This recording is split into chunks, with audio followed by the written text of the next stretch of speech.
Hallelujah. सबको जय यीशु मसीह की। आइए हम लोग प्रार्थना में चलेंगे।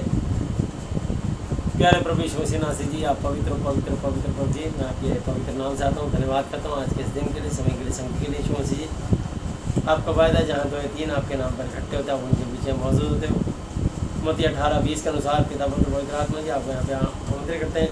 परम आदरणीय पिता यहोवा जी, परम आदरणीय पिता प्रभु यीशु मसीह नासिर जी, परम आदरणीय पवित्र आत्मा जी, आप तीनों को यहाँ मैं आमंत्रित करता हूँ। मैं विशेषकर अपने आप को आपके हाथों सौंपता हूँ। आप सहायता मदद करें कि प्रभु जी, बोलने वाला मैं नहीं, वरन मेरे द्वारा आपका पवित्र आत्मा मुझे बल बुद्धि ज्ञान समझ दीजिए। मैं अपनी बुद्धि का कंट्रोल, अपनी ज़ुबान का कंट्रोल, अपने दिल और दिमाग का कंट्रोल आपके हाथों सौंपता हूँ। सुनने वालों का अनुग्रह और आशीष हो। मैं प्रार्थना करता हूँ जो भी वचन के द्वारा बातचीत हो, इस महादी पवित्र शाह बाइबल के एक एक वचन के द्वारा बातचीत हो। प्रभु जी, आज का वचन सुनने वालों का अनुग्रह आशीष बन के उतरे।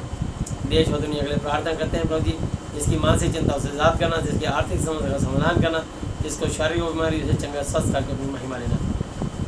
पवित्र आत्मा जी, आपसे प्रार्थना करते हैं आप हमारी अगुवाई करें और सुनने वाले पर अनुग्रह आशीष हो। यीशु मसीह के नाम से एक एक जन चंगाई पाए और प्रभु यीशु मसीह बुद्धि ज्ञान समझ पाए और आशीषित हो, क्योंकि ये वचन आशीषित है। प्रभु यीशु मसीह जी के नाम से हम चाहते हैं हर एक के जीवन में आशीष अनुग्रह हमारे देश और दुनिया से कोरोना की स्प्रेड खत्म होने पाए। प्रार्थना करते हैं, धन्यवाद करते हैं अपने भारत देश को और प्रभु यीशु मसीह दुनिया की एक कंट्री को आपके चरणों में देते हैं और सहायता मदद करें कि प्रभु जी, आप उन पर अपना अनुग्रह आशीष पर हाथ रख के हम में से प्रत्येक को आशीष दें। सबको वचन सुनने वाले कान और वचन ग्रहण स्वीकार करने वाला हृदय देना। प्रभु जी, हम प्रार्थना करते हैं जिसकी मानसिक चिंता से याद करना, जिसकी आर्थिक समाधान का, जो शारीरिक बीमारी है चंगा स्वस्थ अपनी महिमा लेना। समय पल घड़ी आपके हाथों से होते हैं, जो भी आराधना स्तुति में अगुवाई प्रचार होता है, सब कुछ आपकी महिमा के लिए आपको बहाने पाए। एक बार फिर अपने दिल दिमाग अपनी जीभ को आपके हाथों में देते हुए सारी आदर महिमा यीशु मसीह नासिर जी आपको देते हुए धन्यवाद धन्यवाद धन्यवाद की भेंट चढ़ाते हुए सब कुछ अपने जीवित परमेश्वर प्रभु यीशु मसीह जी की आदरणीय पवित्र पवित्र पवित्र नाम से मांगते हैं, आमीन। हालेलुया। आइए हम सब उपदेशक और उसका 5 अध्याय और उसकी मैं एक आयत से मैं इसको चाहूँगा पढ़ना। जब तू परमेश्वर के भवन में जाए तब सावधानी से चलना, सुनने के लिए समीप जाना अज्ञानियों के बलिदान चढ़ाने से अच्छा है, क्योंकि वे नहीं जानते कि बुरा करते हैं। बातें करने में उतावली जल्दबाजी न करना और न अपने मन से कोई बात उतावली से परमेश्वर के सामने सम्मुख निकालना, क्योंकि परमेश्वर स्वर्ग में है और यह इंसान की पृथ्वी पर है, इसलिए तेरे वचन थोड़े ही। हालेलुया। तो स्वर्ग को पृथ्वी को बनाने वाले परमेश्वर यहोवा जी, उनके इकलौते बेटे यीशु मसीह जी इस महादी पवित्र शाह बाइबल के वचन के द्वारा मनुष्यों पर अपने अनुग्रह इस वचन की शिक्षा के द्वारा करना चाहते हैं, क्योंकि वचन आशीषित है। परमेश्वर दयालु अनुग्रहकारी विलम्ब से कोप करने वाला करुणा निधान परमेश्वर है। तो आइए आज हम इस बात को देख रहे हैं, क्योंकि जैसे कार्य की अधिकता के कारण स्वप्न देखा जाता है, वैसे ही बहुत सी बातों को बोलने वाला अज्ञानी ठहरता है। जब तू परमेश्वर के लिए मन्नत माने तो उसके पूरा करने में विलम्ब देरी नहीं करना, क्योंकि वह अज्ञानियों से प्रसन्न नहीं होता। जो मन्नत तूने मानी हो उसे पूरी करना। मन्नत मान कर पूरी ना करने से मन्नत करना मान नहीं अच्छा। वही वचन कहकर अपने को पाप में नहीं फंसाना और ना परमेश्वर के दूत के सामने कहना कि यह भूल से हुआ। परमेश्वर क्यों तेरा बोल सुनकर अप्रसन्न नाखुश हो और तेरे हाथों के कार्य को नष्ट करे, क्योंकि स्वप्नों की अधिकता से व्यर्थ बातों की बहुतायत होती है, परंतु तू परमेश्वर का भय मान। तो मेरे अजीज़ों, ये बहुत पुरानी घटना है। मैंने परमेश्वर से वाचा बांधी कि मैं प्रभु जी ईमानदारी से अपना दशमांश निकालूंगा, और कोशिश भी करी, पर हर बार मैं दशमांश निकालता था और हालात परिस्थिति ऐसी बनती थी कि परखने वाला शैतान, क्योंकि याकूब की पत्री 1:13 पे जेम्स 1:13 पे लिखा है, जब किसी की परीक्षा हो तो यह ना कहे कि मेरी परीक्षा परमेश्वर की ओर से होती है, क्योंकि ना तो बुरी बातों से परमेश्वर की परीक्षा हो सकती है, ना वो किसी परीक्षा आप स्वयं खुद करता है। तो हर एक व्यक्ति जब परमेश्वर की आज्ञा का पालन करना छोड़ता है, इस महाधिपति वचन की शिक्षा के अनुसार नहीं चलता, अपने दिल और अपने दिमाग अपनी बुद्धि से चलता है, मनुष्य के विचारों से चलता है, तो वो ठोकरें खाता है। तो इसलिए कोई मनुष्य किसी का भला नहीं कर सकता, और वो जीवित मनुष्य है क्योंकि परफेक्ट है, सच्चा है, सामर्थ्य है, वो सब कुछ कर सकता है। तो वो दयालु अनुग्रहकारी है और विलम्ब से कोप करने वाला करुणा निधान परमेश्वर है। तो इसलिए जब हम इस महाति पवित्र शास्त्र बाइबल के वचन के द्वारा कुछ शिक्षा पाते हैं, पढ़ते हैं या सुनते हैं, तो हमारे जीवन में वो अनुग्रह आशीष बन के उतरते हैं। हालेलुया। तो मैं उस समय ऐसे ही मैंने किसी का कुछ सामान लेकर के कुछ फेंका था, तो उस सामान के अंदर दो बहुत बारीक बारीक नट थे, छोटे छोटे पेंच तो मिलते नहीं। तो मैंने सोचा कि इस दो नटों को निकाल लेता हूँ, बाकी सामान फेंक देता हूँ, क्योंकि वो बारीक नट आसानी से नहीं मिलते। कभी कभी समय पे बहुत बारीक चीज़ जरूरत पड़ती है और काम आते हैं। तो इसी लालच में मैंने सोचा कि इनको मैं रख लेता हूँ। मैंने 2 महीने 1 महीने तक अपने नटों को रखा, उन 2 नटों को, और उसी दिन के बाद से मेरी हालत इतनी ख़राब हो गई कि कहीं से भी एक पैसा नहीं आया, और मैं बहुत परेशान होने लगा कि प्रभु जी मैं इतनी प्रार्थना करता हूँ, दुआएं कर रहा हूँ, महिमा करता हूँ 4-4 घंटे आपके साथ, मेरी एक दुआ से ही लोग ठीक हो जाते थे। मैं जिसके लिए प्रार्थना करता था, एक बार एक व्यक्ति की एक गाय खो गई, मैंने उसकी दुआ करी, और शाम तक रात भर ढूंढता रहा, सवेरे वो अपने साथ 2 गाय और ले आई। तो उसने मुझे, वो गुजर था, उन्हें बाबू जी वो मेरी गाय खो गई थी, विवाह गई, 2 गाय को और साथ आई। मैं तूने क्या किया भाई? बोला मैंने उनका भी दूध काट लिया। मैंने ये पाप है, वो ग्वाला भी ढूंढ रहा होगा, छोड़ दे, तेरे पास पाप आ जाएगा। इस प्रकार से उसने उन दोनों गायों को रिहा किया। तो वो एक बार एक औरत का एक जेवर का सेट कोई घर में से चोरी करके ले गया, और करीब 1.5 साल हो गए थे। तो वो अपने पति उसका जब भी कहता था, शादी ब्याह का टाइम होता था, कहता था कि वो जेवर का सेट पहन, और वो पहनती नहीं थी क्योंकि घर से चोरी हो चुका था। तो उसने एक दिन मुझसे कहा कि भैया मेरे घर से जेवर का सेट चोरी हो गया, और मैं चाहती हूँ कि आप इस चीज़ के लिए दुआ करें। मैंने कहा आप विश्वास करती हो? बोली हाँ भैया। तो मैंने उसके लिए प्रार्थना करी। मैंने कहा 1 हफ्ते में चोर तुम्हारे घर पर जेवर का सेट फेंक जाएगा। और मैंने इस बात के लिए प्रार्थना करी, और यीशु मसीह आपके स्वरूप आज़ाद करता हूँ, इस काम को आप कर सकते हैं। मत्ती 19:26 पे लिखा है, मनुष्य से तो हो नहीं सकता, परमेश्वर से हो सकता, परमेश्वर से सब कुछ हो सकता है। मैंने दुआ करके छोड़ दिया, मैं भूल गया। वो अगले दिन ही एक औरत उसके घर में वो झाड़ू लगा रही थी, एक औरत आई मुँह ढक करके, और फटाफट जल्दी से उसके कमरे में चढ़ी और एक वेलवेट का डब्बा फेंक करके भाग गई। तो उसको लगा कि जीने में कोई आया है। तो घर में ऊपर कुछ मकान होते हैं जिनमें जाल बना के रखते हैं, उन्हें जाल में देखा एक औरत जा रही है, और वो पहचान नहीं पाई। जब उन्हें उसको पीछे से बालकनी में जाके देखा तो ये मेरी जेठानी है। और इसमें पता नहीं क्यों आई, क्यों चली गई, उससे ना नमस्ते ना बातचीत, कैसे चली गई। खैर वो कमरे में झाड़ू लगाते लगाते दूसरे कमरे में आई, तो बिस्तर के ऊपर बेड के ऊपर उसका वेलवेट का डब्बा नजर आया। वो हैरान, और उसने जब डब्बा खोला तो उसका जेवर का सेट। तो प्रभु की आत्मा ने रात भर उस औरत को सोने नहीं दिया, और उसके दिल में इतना हड़कंप हो गया कि इस जेवर को जल्दी से है क्या जहाँ से तू चुरा के लाई। तो उसके तीसरे दिन उस औरत ने मेरे को गवाही दी कि भैया जी ईश्वर से धन्यवाद, वो आपने दुआ की थी और वो मेरा जेवर का सेट मिल गया। वो मेरी जेठानी थी, मैंने उसको बाद में पहचाना दूर से। तो मुंह ढक कर के आई थी चुन्नी से, और वो मेरे जेवर का सेट फेंक के मिल गया मुझे। तो मैं यीशु मसीह को धन्यवाद देता हूँ कि चोरी हीरे की करो या खीरे की, 1 पैसे की करो 1 लाख की, चोरी तो चोरी है। तो इस प्रकार से प्रभु ने चमत्कार किया। एक भाई थे और शराब पीते थे, और सुरेंद्र भाई के घर में नोएडा में पहली बार आए थे। त्यागी, मैं नाम तो पूरा भूल गया उनका, करीब 14 से 16 साल पुरानी घटना बता रहा हूँ। तो त्यागी नाम था उसका, वो कहने लगा भाई मेरे 50,000 रुपये घर से चोरी हो गए। मैंने दुआ कर दी, मैंने क्या, चोर तुम्हारे पैसे घर में फेंक जाएगा, तुम्हें पैसे मिल जाएंगे, तुम्हारे कहीं नहीं जाएंगे।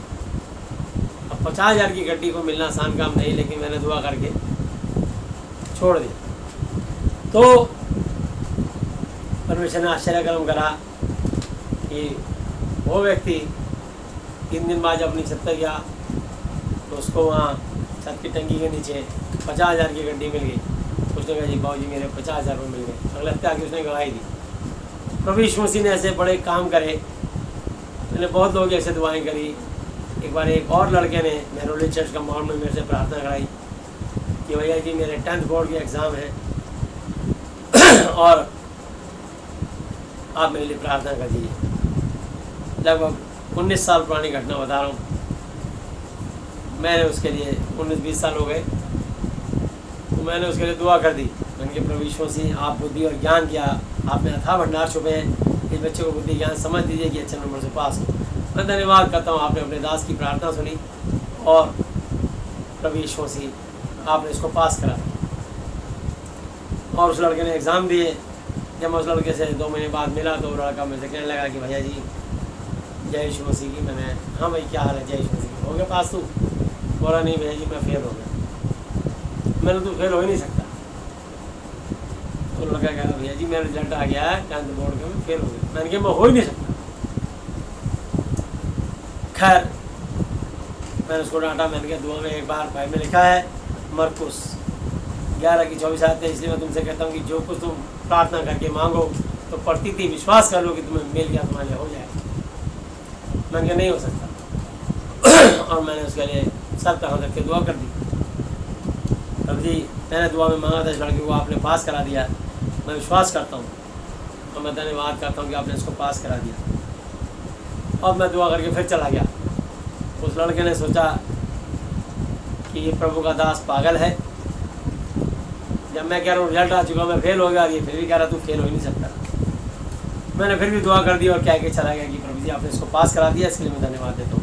मैं फिर चला गया क्योंकि बाइबल में लिखा है इब्रानी 11:1 आयत पे, अब परमेश्वर आशा की हुई वस्तु को निश्चय और अनदेखी वस्तु को प्रमाण है। जो हम विश्वास करते हैं और विश्वास का वचन बोलते रहते हैं तो हमारे जीवन में वैसे ही होता है। और जब हम नेगेटिव बोलना शुरू करते हैं तो तुरंत ही अपनी जिस दुआ को कराते हैं दुआ को हम काट देते हैं। तो इसलिए बाइबल में लिखा नीति वचन 18:21 कि जीव के वश में मृत्यु और जीवन दोनों होते हैं और जो उसे काम में लाना जानता है उसका फल भोगेगा। आपकी इधर दुआ होगी, प्रभु दास बोला कि प्रभु ने आपको चंगा कर दिया, उसी समय परख होगी, शैतान किसी में घुस के पूछेगा क्या हाल है, आपकी तबीयत कैसी है,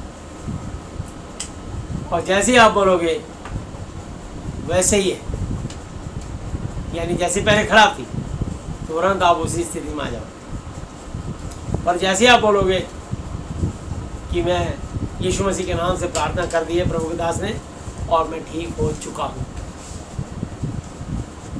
चाहे कैंसर हो, चाहे एड्स हो, चाहे ब्लड प्रेशर हो, चाहे शुगर हो, चाहे गठिया वायु हो, मेरी बीमारी जा चुकी है और मैं बिल्कुल ठीक हो चुका हूँ। जैसे आप खुद डिक्लेयर करोगे, घोषणा करोगे, तो तुम्हारे मुंह के विश्वास के द्वारा तुम्हारे मुंह से बात निकली, तुम्हारे कानों में जाएगी, तुम्हारे दिमाग को मैसेज जाएगा, पूरी बॉडी को मैसेज सर्कुलेट हो जाएगा कि तू ठीक हो चुका, तू ठीक हो चुका, तू ठीक हो चुका है। जैसे कैरम बोर्ड की गोटी इधर मारोगे, इधर मारोगे, इधर मारोगे, वो कहीं से भी आप उसको रिवर्स रिवॉल्व मार के आप ले लेते हो। तो मैं आपको बताना चाहता हूँ कि आप रिवर्स मार के गोटी को ऐसे खींच लेते हो, इधर इधर इधर मार के खींच लेते हो। तो ये टेक्निक है, आप जीभ से जैसा बोलोगे वैसा ही हो। पर जब आप परमेश्वर की दृष्टि में बिल्कुल सजा हो जाओगे और पवित्र हो जाओगे तो परमेश्वर का आत्मा देखता है। इसलिए परमेश्वर पहले आपको कभी उपयोग नहीं करेगा, पहले आपको तैयार करेगा। जैसे कि आप बर्तन को मांझ के तैयार कर लेते हैं, इसलिए 2 तीमुथियुस 2:21 आयत में लिखा है, जो कोई इन वचनों को, महाअति पवित्र साहब बाइबल के वचनों को मानेगा वो आदर, इज्जत, रिस्पेक्ट का बर्तन, आदर का बर्तन और पवित्र ठहरेगा। और स्वामी यानी यीशु मसीह हमारा स्वामी है और स्वामी ये काम आएगा और हर भले काम के लिए तैयार होगा, उपयोग नहीं होगा, तैयार। तो पहले उसको तैयार किया जाएगा, फिर परखा जाएगा, फिर कई तरह की ताड़नाएँ आएंगी मत्ती 13 अध्याय के अनुसार, और जो बीज उपजाऊ भूमि में गिरा वही फलवंत होगा। उसको पक्षी चुग के ले गए, कुछ धूप ने नष्ट कर दिया, किसी ने कुछ बीजों को झाड़ी दबा देंगी, पर जो बीज उपजाऊ भूमि में गिरा वो फल लेकर आएगा, कोई 100 गुना, कोई 60 गुना, कोई 30 गुना। तो इसलिए वचन तो सब सुनते हैं बाइबल का और दुआ करवाते हैं। कई बार डबल क्रॉस करते हैं लोग, हमसे भी दुआएं कराते रहते हैं, उधर दुष्ट आत्माओं से ही पूजा करते रहते हैं, उधर यंत्र मंत्र जंतर तंत्र करते रहते हैं, उधर यज्ञ का अनुष्ठान करते रहते हैं, उसके लिए जाप और हवन करते रहते हैं। वो मरना ही है उस बंदे को, कुछ नहीं हो सकता, क्योंकि एक मैन में 2 तलवार नहीं रह सकते। आप परमेश्वर को चकमा नहीं दे सकते, आप प्रभु के दास को चकमा दे सकते हो, पर परमेश्वर को चकमा नहीं दे सकते। तो इसलिए आप नहीं जानते कि इसके जीवन में दुआ होने के बाद भी ऐसा नुकसान क्यों हुआ, क्योंकि उसने दुआ पर यकीन भरोसा नहीं करा, वो परमेश्वर के साथ विश्वास योग्य नहीं रहा। और आज भी बहुत सारे सेवक जब तक विश्वास योग्य नहीं रहते, वफादार नहीं रहते, उनके जीवन में यातनाएं रहती। वो लड़का बाद में मुझे मिला, फिर करीब 2-3 महीने बाद मेरी फिर मुलाकात हुई। वो लड़का बोला भैया कमाल हो गया। मैंने क्या हुआ? बोला भैया मैं पास हो गया। मैंने कहा तो उस दिन तो कह रहा था फेल हो गया। कह रहा भैया वो आपने मेरी प्रार्थना करी थी, तो बाद में पता लगा कि वो पेपर लीक हो गए, इसलिए गवर्नमेंट ने उन एग्ज़ामों को डिज़ोल्व कर दिया, दोबारा से एग्ज़ाम हुए और उस दोबारा के एग्ज़ाम में पास हो गया और मैंने 10th क्लियर कर लिया। तो मैं आपको बताना चाहता हूँ कि परमेश्वर कुछ भी कर सकते हैं। इसी साल ले लो, कोरोना के चक्कर में जितने बच्चे फेल थे,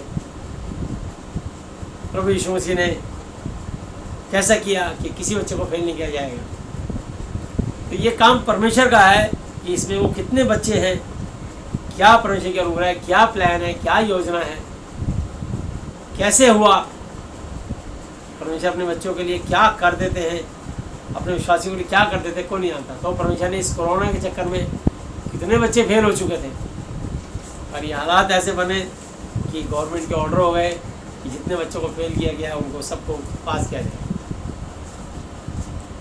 तो कहना ये है कि बड़ी क्लास के लोग बच्चों को भी पास किया गया।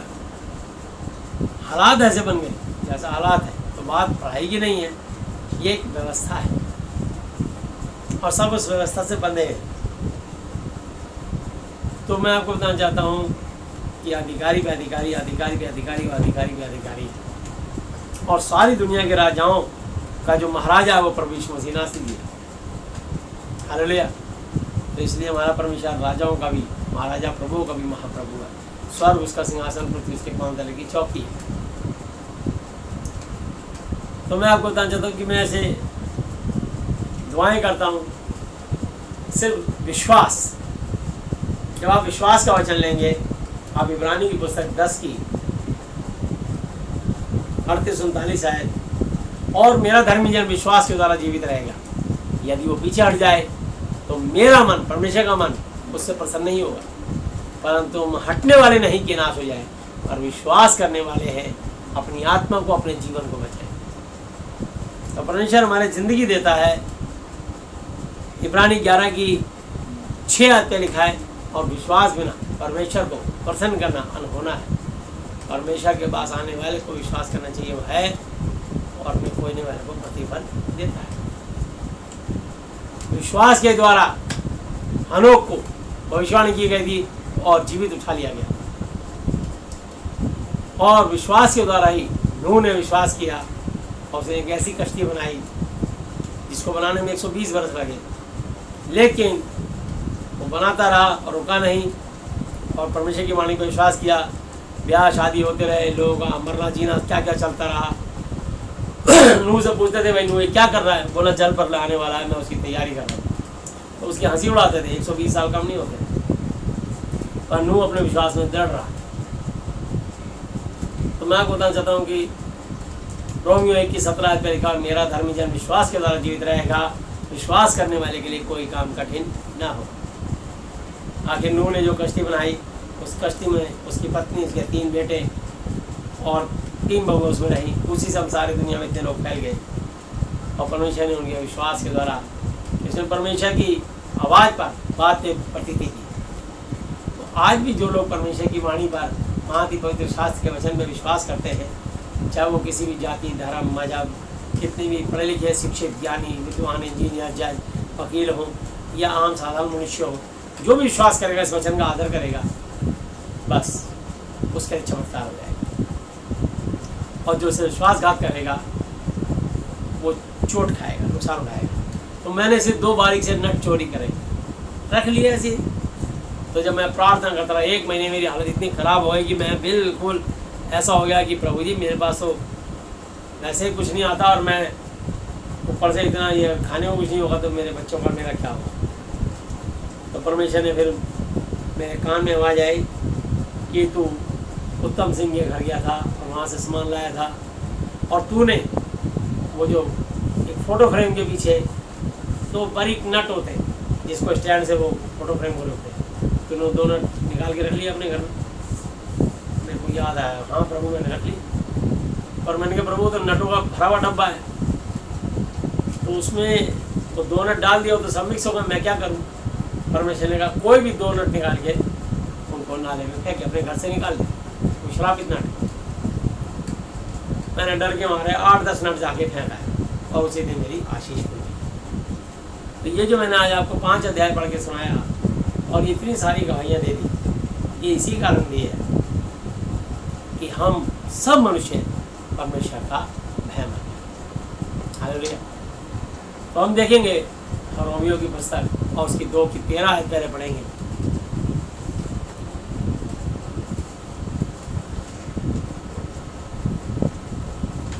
क्योंकि परमेश्वर के यहाँ व्यवस्था के सुनने वाले धर्मी नहीं, और व्यवस्था पर चलने वाले धर्मी ठहराए गए।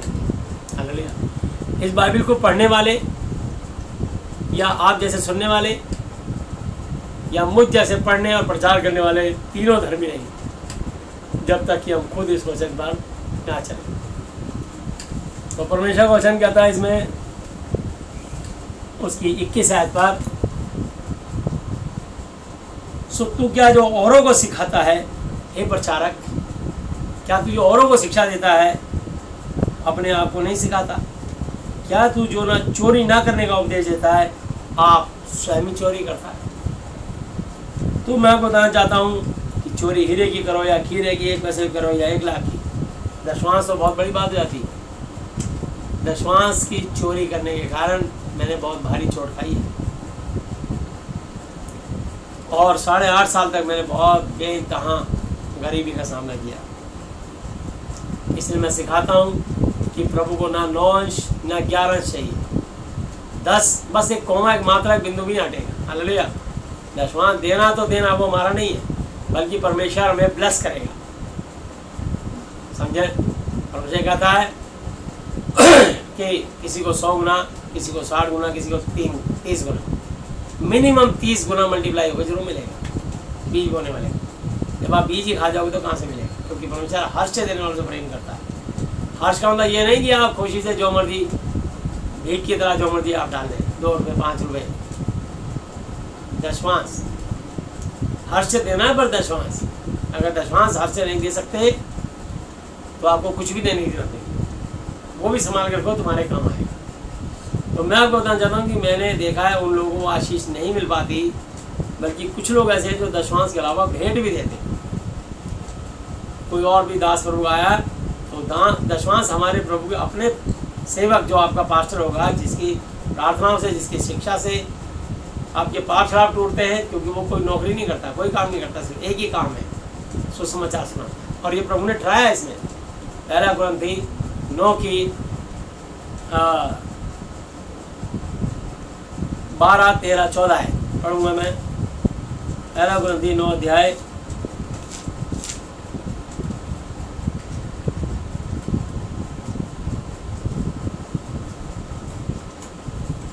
'बल्कि मैं इसको 7 आयत से लूँगा।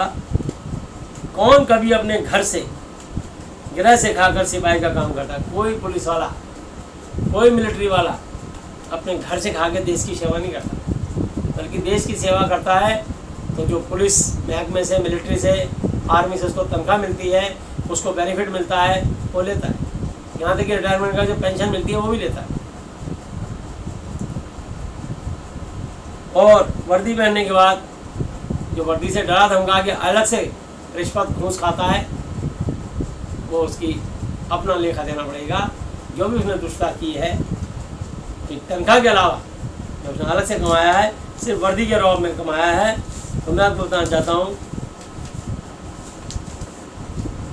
उस बाकी पैसे पे जो बिना मेहनत के लेकर आएगा वो श्रापित पैसा है।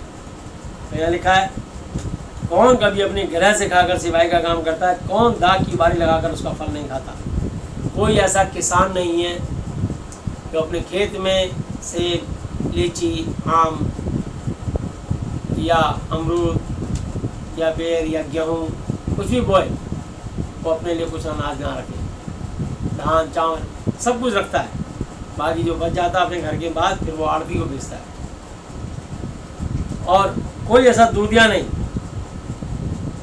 और कौन भेड़ों की रखवाली करके उसका दूध नहीं पीता। कोई ऐसा ग्वाला नहीं जो भेड़, बकरियां, गाय, भैंस पालने के बाद अपने बच्चों को प्योर दूध ना पिलाए, देसी घी ना निकाले, बल्कि अपने बच्चों को प्योर दूध पिलाता है, दुनिया को पानी मिला के पिलाता है। जैसे ही वो पानी मिलाता है तभी उस पर शराब आ जाता है, बेईमानी करते हैं। और उससे पूछे तूने पानी क्यों मिलाया, बोला असली दूध पिलाएंगे तो प्योर दूध होगा, हजम नहीं होगा, इसलिए उनको पानी मिला के देते हैं। पानी इसलिए नहीं मिला रहा, वो तो इसने सफाई में कह दिया। सच ये है कि उसको लालच है कि 5 किलो दूध का 7 किलो दूध बना दिया, 8 किलो बना दिया, 2 किलो 3 किलो पानी डाल के, लेकिन उससे ही उसी समय उसमें शराब आ गया, तो उसका शराब जमा होना शुरू हो जाता है। जैसे कि लोहा बहुत दिन का रहेगा तो उसमें धीरे जंग लगना शुरू हो जाता है और एक दिन वो जाम हो जाता है। ऐसे उसके जीवन में विपत्तियाँ का ढेर लगना शुरू हो जाता है, जो वो धीरे धीरे थोड़ा थोड़ा जमा कर रहा है चोरी से, वो उसके ऊपर शराब बन के आने वाला है, कुछ दिन में आ जाएगा। और वो पैसा अस्पताल, डॉक्टर, दुर्घटना, बीमारी, परेशानी में कहीं ना कहीं वो पैसा जरूर निकलेगा, उससे ज़्यादा निकलेगा, ब्याज से भी ज़्यादा निकलेगा। तो जो लोग अपने जीवन को ईमानदारी से नहीं जीते, क्योंकि भजन संहिता 11 की 4 आयत पर लिखा है, परमेश्वर का सिंहासन स्वर्ग में है, उसकी आंखें मनुष्य के संतान को नित्य लगातार रेगुलर देखती रहती हैं और उसकी पलकें उनको जांचती है। तो यहाँ लिखा है, कौन भेड़ों की रखवाली गाय भैंसों को पाल के उसका दूध नहीं पीता। क्या मैंने बातें मनुष्य की रीति में बोलता हूँ, क्या व्यवस्था भी ये नहीं कहती? क्योंकि मूसा की व्यवस्था में लिखा है कि दाएं में चलते हुए बैल का मुँह ना बांधना। क्या परमेश्वर बैलों ही की चिंता करता है या विशेष करके हमारे लिए कहता है? जब एक व्यक्ति अपने गाय, भैंस, बैल पालता है तो बैलों से हल खेत जोतता है, तो धूम में कई बार बैल मट्टी का ढेला फंस जाता है, उसको लाठी बैठे मारता है और बैल जोर लगाते हैं उनके कंधे पर, वो एक लकड़ी के फट्टे को जो होता है उसे जुआ कहते हैं। तो अपना जुआ मेरे पर ले लो क्योंकि मेरा बोझ हल्का है। हालेलुया, यीशु मसीह ने कहा है मत्ती 11 अध्याय में 28-29 आयत में। तो वो जुआ जैसे बैल के कंधे पर रखा जाता है, परमेश्वर चाहता है कि आप ये मेरी क्रूस की कथा आप अपने पर ले लो और ये आप दुनिया में सुनाओ, ताकि लोगों को मैं आज़ादी दे सकूँ, चंगाई दे सकूँ, सुख शांति दे सकूँ, लोगों को मैं राहत दे सकूँ, अस्पताल से निकाल सकूँ, गरीबी से निकाल सकूँ, बीमारियों से निकाल सकूँ, टेंशन से निकाल सकूँ। ये इसलिए वचन सुनाया जा रहा है। ये नहीं कि कोई धर्म का प्रचार करके धर्म को फैलाया जा रहा है, ना ना ना ना। अगर इसको कोई धर्म समझ के सुन रहा हो तो बिल्कुल प्लीज़ कभी ना सुने। ये तो सबसे बड़ा धर्म तो मानवता है, इंसानियत है, एक दूसरे से प्रेम करना है, एक दूसरे में दया करना है। तो इसलिए वो उस पर डंडा मारता है, आखिर में बैल कई बार मोटी मोटी लाठियाँ पड़ती हैं, फिर भी वो खेत को जोत देते हैं। लेकिन उसका स्वामी दोपहर जब होती है, जब उसका खाना लंच आता है, तो सबसे पहले अपना गमछा खोल के बैल को जहाँ जहाँ डंडे लगे होते हैं खूब मसाज करता है और छाँव में पेड़ के नीचे बांधता है। पानी की बाल्टी में लाता है, पानी पिलाता है पहले उसे छक के, फिर उसको बढ़िया सा चारा, चने और बढ़िया हरी हरी घास और अच्छा भोजन देता है। कुछ लोग गुड़ भी देते हैं ताकि उनके बैल तगड़े हो जाए। गुड़, चने कभी कभी तो लोग बादाम भी खिलाए थे कि तगड़ा रहे। मैं आपको बताना चाहता हूँ कि अपने घोड़ों को, बैलों को इतना प्यार करते हैं, बढ़िया डाइट देते हैं, उसको ठंडक में बांधते हैं और खूब मसाज करते हैं। उसको कहते हैं ओ मेरा पट्ठा, मेरा शेर, मेरा हीरा, मेरा मोती, मेरा बेटा, मेरा राजा, मैं तुझे मारा। उसको प्यार करते हैं, कुछ खाते हैं। मैं तेरे को डंडे मारे, तू वहाँ फंस गया था, तूने, मैं जोर लगा रहा हूँ, तू भी थोड़ा जोर लगा, मिल के काम करना है। बैलों को इसलिए प्यार करता है। तो मैं आपको बताना चाहता हूँ, तो जब परमेश्वर बैलों की चिंता करता है तो क्या हमारी चिंता नहीं करेगा? हम सिर्फ प्रचार करते हैं। इसलिए परमेश्वर ने ठहराया है कि जो लोग सुसमाचार सुनाते हैं उनकी जीवन का सुसमाचार से, जो सच्चा और सही प्रचारक होगा वो कोई किसी चीज़ में कमीशन नहीं खाएगा, वो कोई किसी से फीस नहीं लगाएगा, वो कोई चीज़ बेच करके उसमें पैसा अपनी कमीशन नहीं खाएगा, या कोई और धंधा नहीं चलाएगा कि फैक्ट्री, कारखाना, स्कूल, कॉलेज चलाएगा। वो पास्टर नहीं हो सकता, वो ब्रदर हो सकता है। तो वो अपने लिखे नाम के आगे ब्रदर, एल्डर, ठीक है ना, पर वो पास्टर नहीं लिखेगा अपने नाम के आगे, क्योंकि उसे पता है कि मैं, मेरा साइड इनकम, मेरा ये प्रोफेशन है, मैं इससे लाखों रुपये आमदनी करता हूँ। बल्कि वो हेल्प करेगा प्रभु के राज्य के लिए। तो वहाँ से कमाता है, उसका दशमांश या भेंट निकाल के प्रभु की खूब मदद करेगा, प्रभु के राज्य को उड़ाने में और अपने पास से लगाएगा, क्योंकि उसका जरिया, उसका खेत परमेश्वर ने उसको ब्लेस किया। तो इसलिए परमेश्वर लोग ऐसे में डालता है कि क्रिश्चियन स्कूल खोला, लोग क्रिश्चियन स्कूलों में ज़्यादा एडमिशन कराते हैं। इसलिए वो नाम रखता है कि Saint Mark school, Saint Luke school, Saint Columbia, है ना, Saint Mary school, Mount Carmel school, वो नाम रखते ताकि ये पता लगे हाँ ये क्रिश्चियन स्कूल, ताकि लोगों के अंदर ये भावना है कि भाई क्रिश्चियन के यहाँ स्कूलों में अच्छी एजुकेशन दी जाती है, अच्छी शिक्षा, दीक्षा, तालीम दी जाती है। तो ये बात ऐसे जो चीज़ एक बार फैल जाती है वो फैल जाती है बस। तो इसलिए वो अपने आप को ऐसा करते हैं, और पता लगे कि क्रिश्चियन स्कूल है तो बाहर क्रॉस लगाए थे ताकि देखें कि दूर से यहाँ क्रिश्चियन स्कूल। नहीं पता तो भी पता लग जाएगा कि हाँ भाई जवान निशान लगाते क्रिश्चियन स्कूल, और उसको जवान निशान लगाने की जरूरत नहीं है, उसको वहाँ लिखना चाहिए कि यीशु मसीह के विश्वासियों का स्कूल है ना।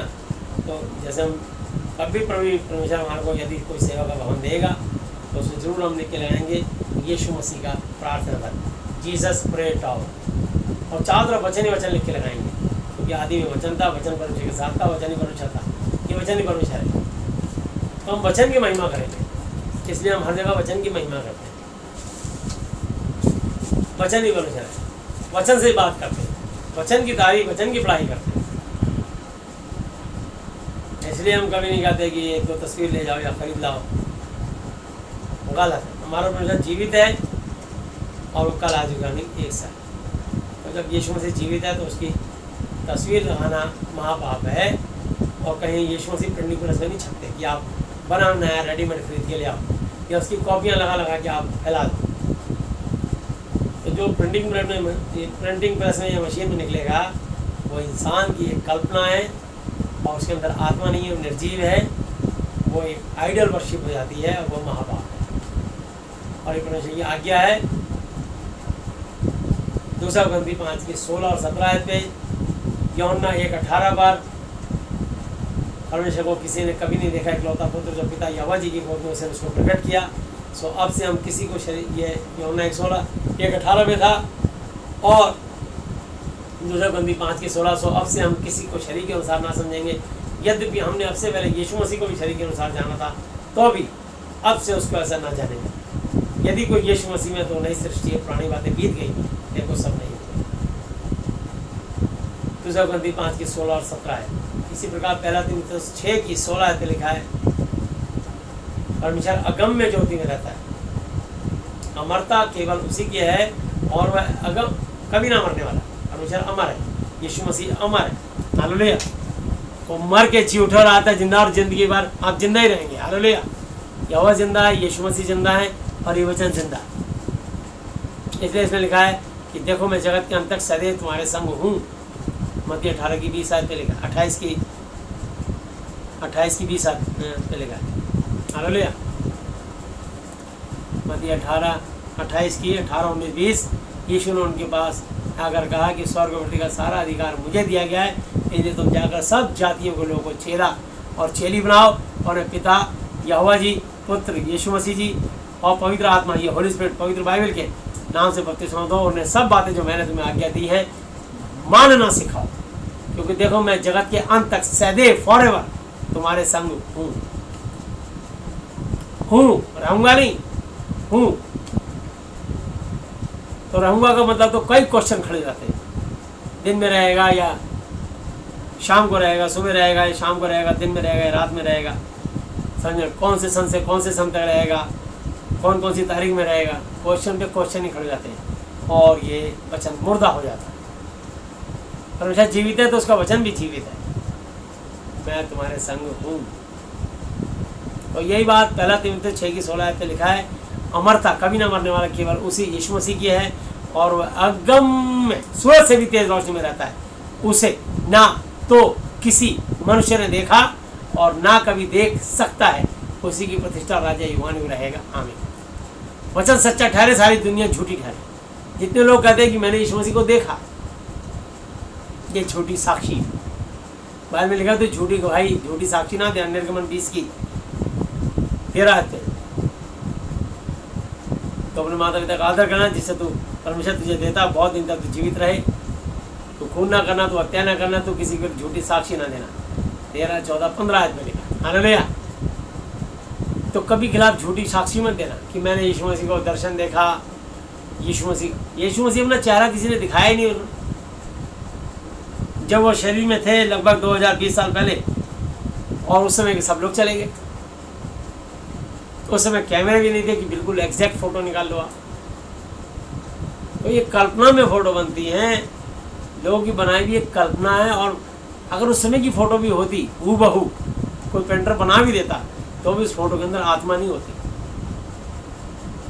और जिसमें आत्मा नहीं होती वो निर्जीव है, समझे ना। जैसे ये गिलास है, इसमें आत्मा नहीं है, निर्जीव है। ये पानी है, इसमें ठहरा हुआ है, जब चाहे हम पी लें। ये टेबल निर्जीव है, ये घड़ी निर्जीव है, टाइम बता रही है लेकिन निर्जीव। तो मैं आपको बताना चाहता हूँ कि इसके अंदर अभी सेल निकाल दिया है, इसके ये टाइम बताना ही बंद कर दें। सेल खराब हो जाए तो टाइम बताना बंद। ऐसी हमारी आत्मा निकल जाए तो बिना आत्मा के हम भी निर्जीव हैं। जिसमें जान ना हो उसे निर्जीव कहते हैं। तो किसी भी तस्वीर के अंदर दुनिया में किसी भी धर्म, किसी भी मजहब, किसी भी समुदाय की तस्वीर हो, तो ये धर्म तुमने बनाया लेकिन समुदाय, तो जो अपने अपने समुदाय है, हिंदू, मुस्लिम, सिख, ईसाई, बुद्धिस्ट, जैनी, ये समुदाय बना दिए, फिर अलग अलग कंट्रियाँ बना दी। ये जितने भी समुदाय हैं, किसी की तस्वीर में आत्मा नहीं है, और जिसमें आत्मा नहीं होती वो निर्जीव होती है। तो बारे में लिखा है कि अमरता केवल उसी की है। आप इसको देख सकते हैं, पहला तिमुथी 6:14-15-16 पढ़ रहा हूँ कि तू हमारे प्रभु यीशु मसीह के प्रकट होने तक, बाद दोबार आने तक, इस आज्ञा को निष्कलंक और निर्दोष रख। इस आज्ञा को, इस बाइबल के वचन को निर्दोष, निष्कलंक, बेगुनाह और पवित्र रख, जिसे मैं ठीक समय में दिखाएगा, जो परम धन्य है, एकमात्र अद्वैत, जिसके मुकाबले कोई दूसरा ना हो। जैसे कोई चक्रवर्ती सम्राट हो जिसने चारों दिशाओं को जीत लिया हो, उसे चक्रवर्ती सम्राट कहते हैं। तो यीशु मसीह ने सारी दुनिया को जीत लिया। हालेलुया। स्वर्ग और पृथ्वी के स्वामी है। शैतान का खुला खुला तमाचा बनाया, अदलों की कुंजियां चाबी से छीन ली। हालेलुया। प्रकाशित वाक्य 21:17-18 पे लिखा है। तो लिखा है जिसे वह ठीक समय में दिखाएगा, जो परम धन्य है और अद्वैत, अधिपति और राजाओं का भी महाराजा, प्रभु का भी महाप्रभु है। हालेलुया। तो महाराज बड़ा होता है, तो वो तमाम ईश्वर, लाखों नहीं करोड़ों ईश्वर, करोड़ों प्रभु है। पहला कुरिन्थियों 8 में लिखा है, लाखों ईश्वर, लाखों प्रभु, लाखों नहीं करोड़ों ईश्वर, करोड़ों प्रभु है, परंतु तमाम ईश्वरों का एक परमेश्वर। इसलिए बाइबल में जितनी भी अगर कहीं गलती से ईश्वर छपा हो तो हमें परमेश्वर पढ़ना चाहिए। यही क्लरिकल मिस्टेक्स होती हैं जो उस पर ध्यान नहीं देते ना। छोटी छोटी बातें होती हैं जब बहुत इसको सीरियस नहीं लेते। तो मैं आपको बताना चाहता हूँ, इसलिए यहाँ लिखा है तो हमारा और राजाओं का भी महाराजा, प्रभु का भी महाप्रभु है, और अमरता कभी ना मरने वाला केवल उसी यीशु मसीह की है, और वह अगम में सूरज से भी तेज रोशनी में रहता है, और ना उसे किसी मनुष्य ने देखा और ना कभी देख सकता है।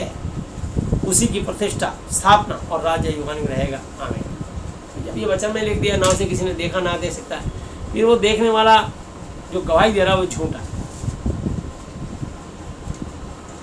हालेलुया, वो झूठा है। तो झूठी साक्षी न देना। निर्गमन 20 की मैं 12 ऐसे पढ़ रहा हूँ।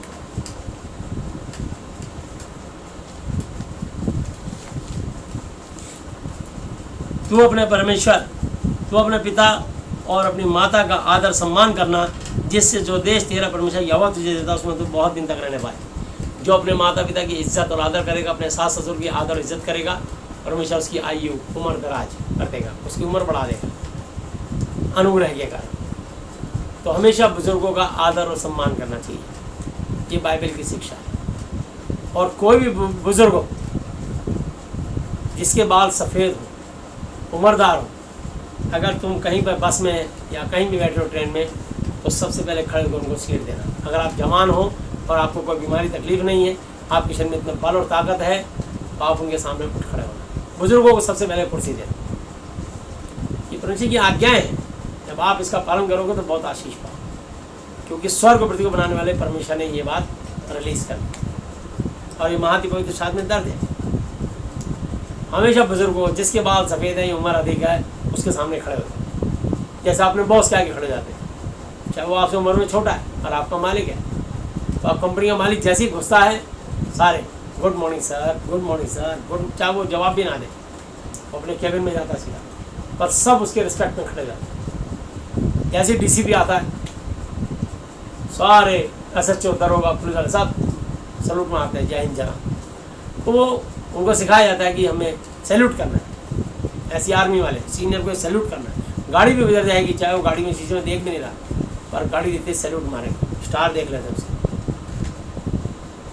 तो ये सिखाया जाता है कि बड़ों का रिस्पेक्ट, आदर करनी। इसलिए हमारे देश के जितने भी मतलब मंत्रिमंडल हैं, प्रधानमंत्री महोदय हैं, राष्ट्रपति महोदय हैं, उपराष्ट्रपति महोदय, जितने भी बड़े पद वाले, हम चाहे मुख्यमंत्री महोदय, हम सबके लिए प्रार्थना करते हैं, सबकी दीर्घायु के लिए कामना करते हैं। और वो राजा हैं, हमें उनका आदर करना है। उनकी जगह जो भी कोई 5 साल बाद दूसरा आएगा, हमें उनका भी आदर करना है, क्योंकि हम सब उनके आदि हैं। परमेश्वर उनको बिठाता नहीं करता, क्योंकि यीशु मसीह राजाओं का महाराजा है। ये राजा है तो हमारा परमेश्वर महाराज है। तो मैं आपको बताना चाहता हूँ, यहाँ लिखा है 13 आयत में तू खून ना करना, 14 आयत में तू विचार नहीं करना, और 15 आयत में लिखा है कि तू चोरी ना करना, 16 आयत में लिखा तू किसी के विरुद्ध झूठी साक्षी गवाही ना देना। तो कभी किसी के खिलाफ झूठी गवाही नहीं देना। हालेलुया। तो कभी झूठी गवाही मत देना कि मैंने यीशु मसीह को देखा और मैंने ऐसा दर्शन देखा, यीशु मसीह को देखा। ये तुम्हारे ना पिक्चरें देख देख करके या मूर्तियाँ देख देख करके तुम्हारे को ऐसे ही दर्शन दिखते हैं कि मैंने यीशु मसीह को दर्शन में देखा, और यीशु मसीह के मैंने सर पे कांटों का ताज देखा, उनकी आँख से आंसू को गिरते देखा, मैंने उनके हाथों में कीलों को ठुके हुए ऐसे मतलब आप यीशु मसीह का चेहरा नहीं देख सकते। बस आपने कुछ भी देखा, अगर कोई क्या है कि मैंने चेहरा देखा, बस यहाँ पे वही झूठ है। जब परमेश्वर ने लिख दिया, कोई इसको देख नहीं सकता। मूसा ने भी देखना चाहा, परमेश्वर ने कहा तू मुझे सामने से नहीं देख पाएगा, मेरा बैग देख सकता है, सामने से नहीं देख सकता। मूसा की इच्छा पूरी की, लेकिन उन्होंने कहा इसको तो चट्टान में घुस जाना, जब मैं दूर चला जाऊंगा तब तू मुझे देख पाएगा। तो मैं आपको बताना चाहता हूँ, परमेश्वर को इतना वो पवित्र, इतना तेजस्वी है, हम उसके बनाए हुए सूरज को नहीं देख सकते। वो हमारे सामने खड़ा हो जाए तो कैसे देख पाएंगे। जब यीशु मसीह मिलने पौलुस से आए, पता पौलुस घोड़े पे से गिरा, इतनी तेज चमक थी तो वो अंधा हो गया, और उसने कहा कौन कौन है तू, है ना। उसने कहा हे शाऊल तू मेरे लोगों को क्यों सताता। उसने कहा कौन है तू। उसने कहा मैं यीशु नासरी हूँ। तो उसने कहा तू मैं लोगों ने सुनाना जा, वहाँ तेरे लिए मेरा एक सेवक ठहराया है, तेरे लिए प्रार्थना करेगा। 3 दिन तक पौलुस अंधा रहा, और जब प्रभु के दास जो ठहराया था उसने उसके लिए प्रार्थना करी, और जैसी से प्रार्थना करी तो बरनबास की प्रार्थना से उसकी आंखों से 2 छिलके से गिरे और एक ज्ञान की आंखें खुल गई। तो शाऊल पौलुस जिसके द्वारा इतनी पत्रियाँ लिखी गई, हालेलुया, तो उसने यीशु मसीह इतने मतलब तेज से उसको आगे मिले, वो अंधा हो गया। यीशु का नाम लेने वालों का वो जो है खूब विरोध करता था, जेलें बंद करता था, कोड़े मारता था, बेरहमी से जुल्म करता था। कोई यीशु मसीह का नाम भी लेता था। और ताकतवर सेनापति था, वो बलवान पुरुष था। तो मैं आपको बताना चाहता हूँ कि यीशु मसीह ने उसको जब दर्शन दिए तो वो इतनी तेज चमकती कि अंधा हो गया, घोड़े से गिर पड़ा। तो वहाँ पर कौन सी आँखें जिस आंखों से आपने यीशु मसीह को देख लिया? मैंने ऐसा दर्शन देखा। क्या आपने ध्यान से वचन नहीं पढ़ा? पहला तिमुथियुस 6 की 16 है, अमरता केवल उसी की और गम में ज्योति में रहता है, उसे ना तो किसी मनुष्य ने देखा ना कभी देख सकता है, उसी की प्रतिष्ठा राज्य बनी रहेगा। आमीन। तो ये सच्चा वचन है, वचन सच्चा ठहरे, सारी दुनिया झूठी ठहरे।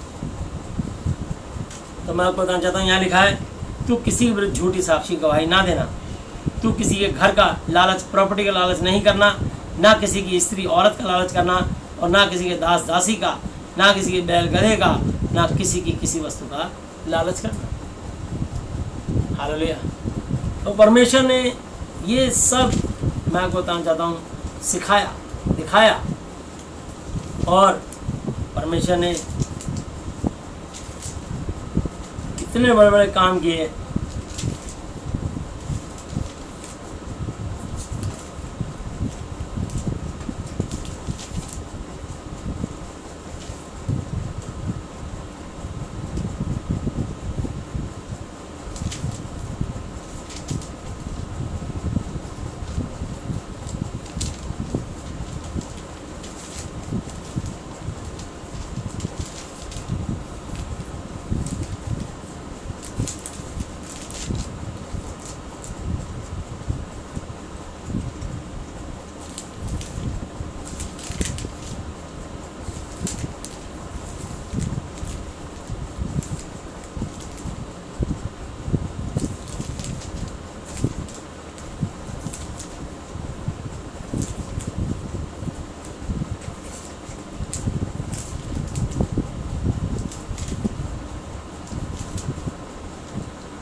आइए, मैं पहला कुरिन्थी और 9 अध्याय पे फिर आ रहा हूँ।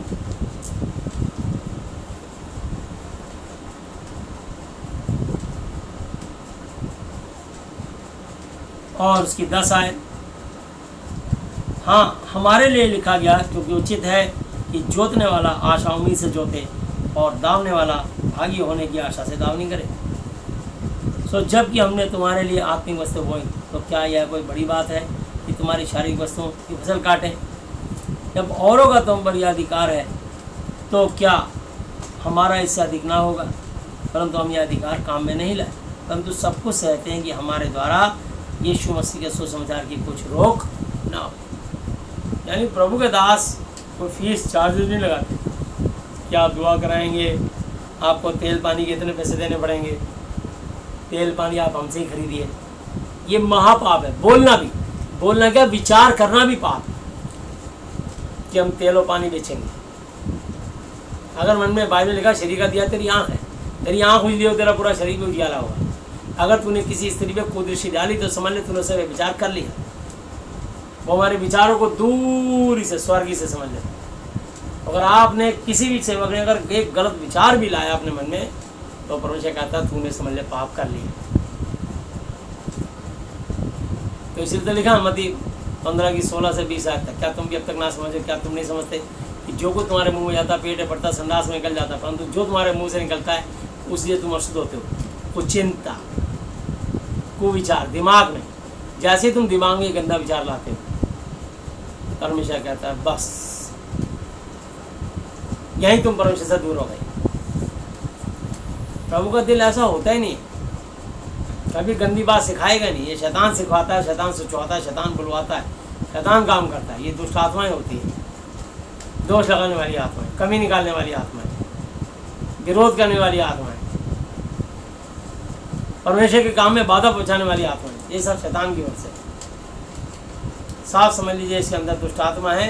ये दुष्ट आत्मा विरोधाभास कर रही है और परमेश्वर का खेल खराब करना चाहती है। परमेश्वर काम की विरोधी है, उसको तकलीफ होती है इस काम को कैसे नुकसान पहुँचाएं कि ये रुक जाए।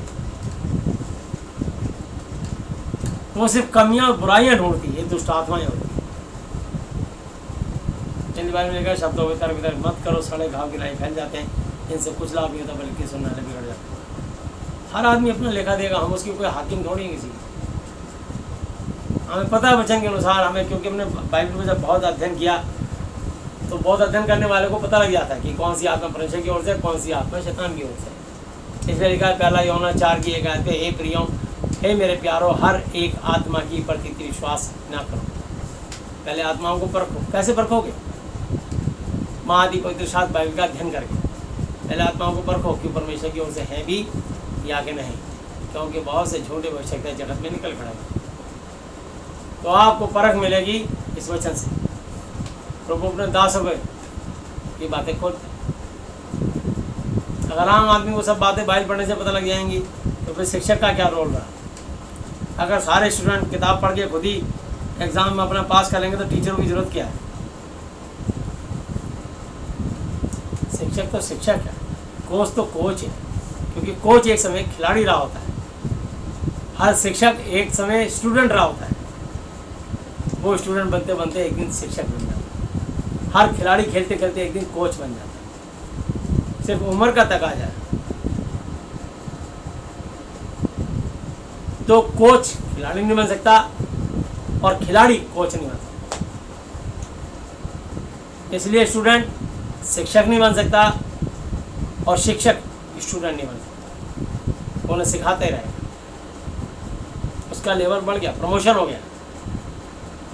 और यदि प्रमोशन होने का उसका डिमोशन हो रहा है तो गलत है। समझ लीजिए उसके जीवन में भारी गिरावट है।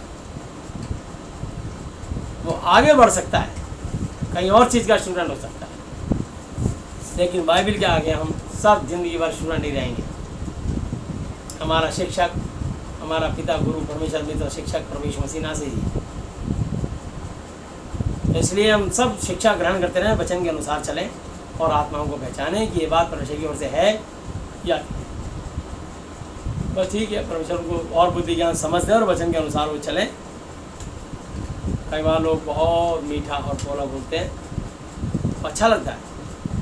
ये परमेश्वर की ओर से एक साइन होता है कि महिमा से पहले नम्रता होती है। यहोवा का भय में शिक्षा प्राप्त होती है, महिमा से पहले नम्रता आती है। नीति वचन 15 की 33 आयत पे लिखा है। अच्छी बात है, लेकिन नम्रता का मतलब ये नहीं कि आप गलत प्रचार करते हैं, लेखा दिया जाएगा सबसे। तो इसलिए क्योंकि इब्रानी 10:31 पे लिखा है, जीत अपने से हाथों पढ़ना भयानक बात है। तो 12 आयत पे लिखा है, जब औरों का तुम पर यह अधिकार है तो सब लोग तंत्र मंत्र इंदर जंतर करने की अपनी फीस लेते हैं। करते कुछ नहीं है, बहकाते हैं, भरमाते हैं, तभी फीस लेते हैं कई हज़ार रुपये। या अगर अनुष्ठान करते हैं फीस लेते हैं, तो क्या हमारा ऐसा दिखना होगा? वो तो कुछ भी नहीं करते, धोखा देते, तभी फीस ले लेते हैं। और हम प्रार्थना करते हैं, हमारा परमेश्वर हमारी प्रार्थना सुन के काम करता है, तो क्या मानव स्वाति का अधिकार नहीं होगा? फिर भी इस अधिकार के बावजूद भी परंतु हम यह अधिकार काम में नहीं लाए। इसको दौलत कमाने के लिए, पैसा जमा करने के लिए हम ये प्रचार नहीं करते, धन एकत्रित करने के लिए काम नहीं करते। ये नहीं कि लोग हमारी इज्जत करें और हमारा नाम और शौहरत फैल जाए, वो परमेश्वर फैलवाता है।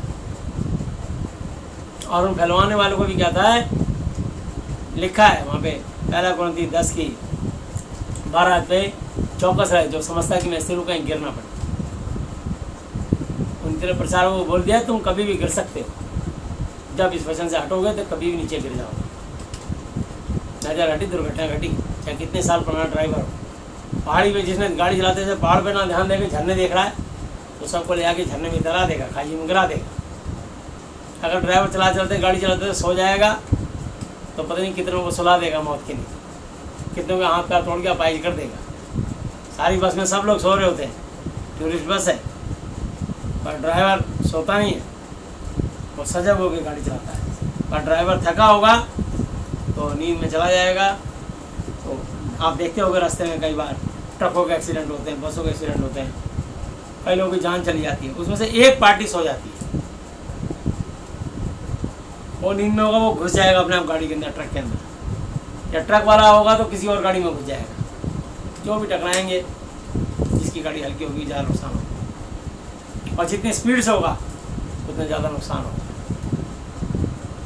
तो मैं आपको बताना चाहता हूँ, इसलिए रात को बहुत सजग होकर गाड़ी चलानी पड़ती है। नज़र हटी और दुर्घटना घटी, इसलिए रात को हॉर्न सुनाई नहीं देता। नींद में जाने के बाद आपके सर के ऊपर हेलीकॉप्टर निकल रहा है, आपके जहाज निकल रहा है, सोने के बाद ट्रेन में आप खटर खटर खटर खटर चक्कर चक्कर चल रही है, आपको नहीं पता, क्योंकि इंसान की आंखें नहीं सोती, कान सोते हैं। सबसे पहले कान सोते हैं, कान बंद तो तुम्हारा बॉडी का सिस्टम बंद, चाहे लाउड स्पीकर बज रहे हो। इसलिए लिखा रोमियो 10 की 17 पे, सो विश्वास सुनने से और सुनना यीशु मसीह के वचन से होता है। इसलिए प्रचार के समय सोना नहीं चाहिए, कान खुले होने चाहिए। आप लेट जाइए, लेट के भी सुनेंगे, लेकिन सोने नहीं दूंगा। अगर नींद आ रही है तो फिर मैं बंद कर दूंगा। तो आपको बताना चाहता हूँ कि विश्वास सुनने से और सुनना यीशु मसीह के वचन से होता है। तो कान हमेशा खुले रहने चाहिए। आप सुनोगे नहीं तो तुम्हें ये क्या समझ में आएगा? या तो स्वयं पढ़िए या सुनिए। तो मैं आपको बताना चाहता हूँ 13 में लिखा है, परंतु 12 में, परंतु हम सबको सहते हैं कि हमारे द्वारा यीशु मसीह के सुसमाचार की कुछ रोक ना हो। मतलब चाहे पैसा ना मिले पर हम ये परमेश्वर की सेवा करना रुकेंगे नहीं। इसलिए प्रभु जानते हैं कि प्रभु के सच्चे दास पैसे के लिए काम नहीं करते, इसलिए प्रभु ने ये बात ठहराई है। तो लिखा है, क्या तुम नहीं जानते कि जो पवित्र वस्तुओं की सेवा करते हैं वो मंदिर में से खाते हैं, और जो वेदी की सेवा करते हैं वो वेदी के साथ भागी होते हैं। यानी जितने भी मंदिर, मस्जिद, गुरुद्वारे या गिरजाघर या जो भी धार्मिक स्थल लोग मानते हैं, तो कुछ लोग तो पीर की दरगाहों को भी धार्मिक, हालांकि मुर्दा गाड़ा हुआ कोई धार्मिक स्थल नहीं है, एक मरी हुई लाश से जाकर के प्रार्थना करें। तो 50-60 साल पहले तब बनाया गया, ऊपर तो टाइल लगा, चूना पुता है और हरी चद्दर और सुगंधित गुलाब और गेंदे की पंखुड़ियाँ पड़ी, अगरबत्तियाँ जल रही हैं, और अंदर एक मलिनता से भरी हुई एक कंकाल है।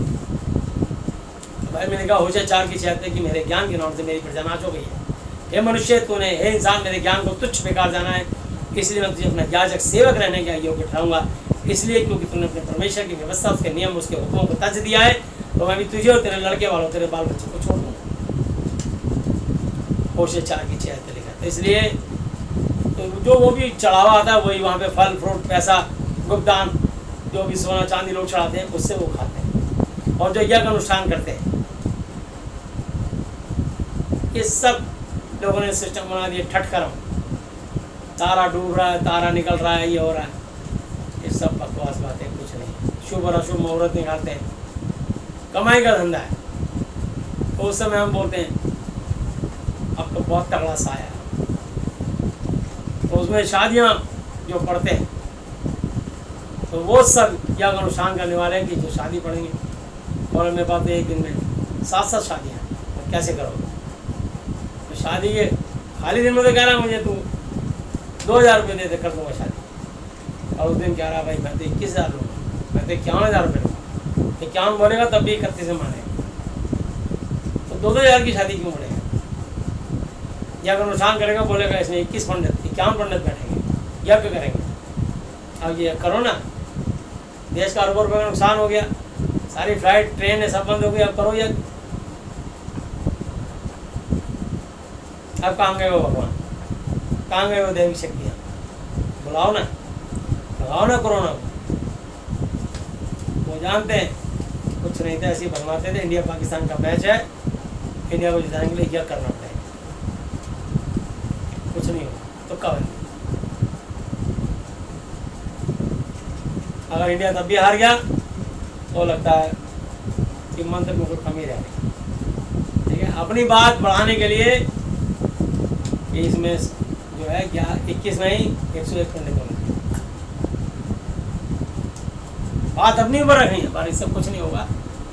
अब कोरोना के लिए करो ना कुछ, अब परमेश्वर की बात है तो मेरे अजीजों, परमेश्वर सब बातों को एक एक बातों का न्याय लेगा। झूठ मत फैलाओ, झूठ मत बोलो, गलत बात मत बोलो।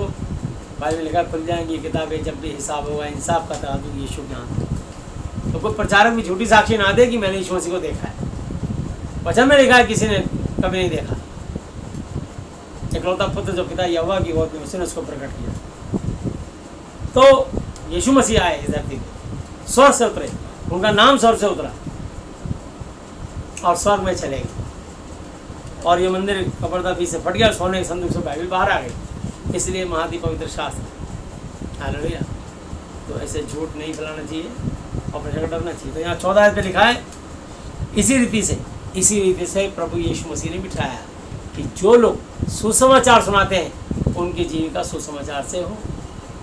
इसलिए परमेश्वर ने ये दशमांश और भेंट मत्ती 23 की 23 आयत पे ठहराई। तो कहते हैं नए नियम में कहीं लिखा। अभी दूसरा कुरिन्थी 9 अध्याय पे आएंगे 6 आयत से, वहाँ लिखा है कि परमेश्वर हर्ष देने वालों से प्रेम करता है। क्या हर्ष देने वालों से? दशमांश, भेंटे।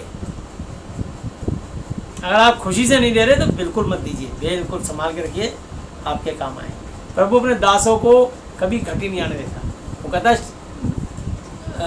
भजन संहिता 34 के 9 और 10 पे कि शेर और हाथी तो भूखे रह सकते हैं, बल्कि रह भी जाते हैं, परंतु यहोवा के डरवैये को किसी भली वस्तु घटी ना होगी। परमेश्वर अपने किसी विश्वासी जन को कभी घटी नहीं होने देगा। अगर वो उसका भय मानता है तो लॉकडाउन है, लोग घर घर में बैठे हैं, सारे चर्चें सारे कलीसियाँ बंद हो गई। परमेश्वर अपने बच्चों को पहले से बेहतर खाना खिला रहा है, केवल बैठ के खिला रहा है। कईयों को नौकरी से निष्कासित कर दिया, निकाल दिया। 2-2 हज़ार लोग एक ही दिन में निकाले जा रहे हैं, छटनियाँ हो रही हैं। पर यीशु मसीह अपने डरवैयों को कभी किसी भली वस्तु घटी नहीं होने देगा।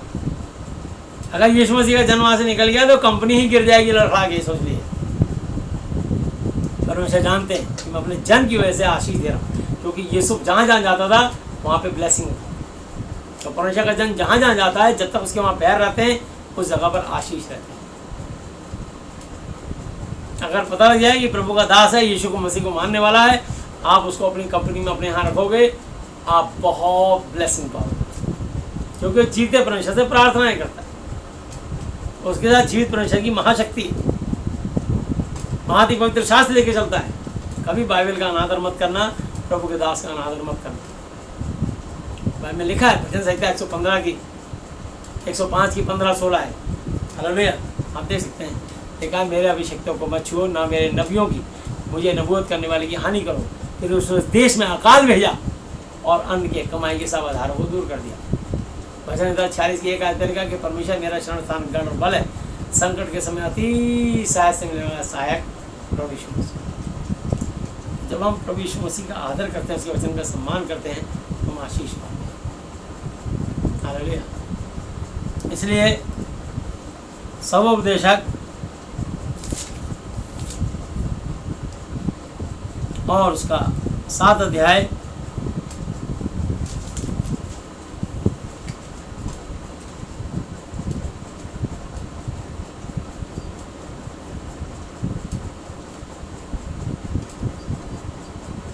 नौ ऐसे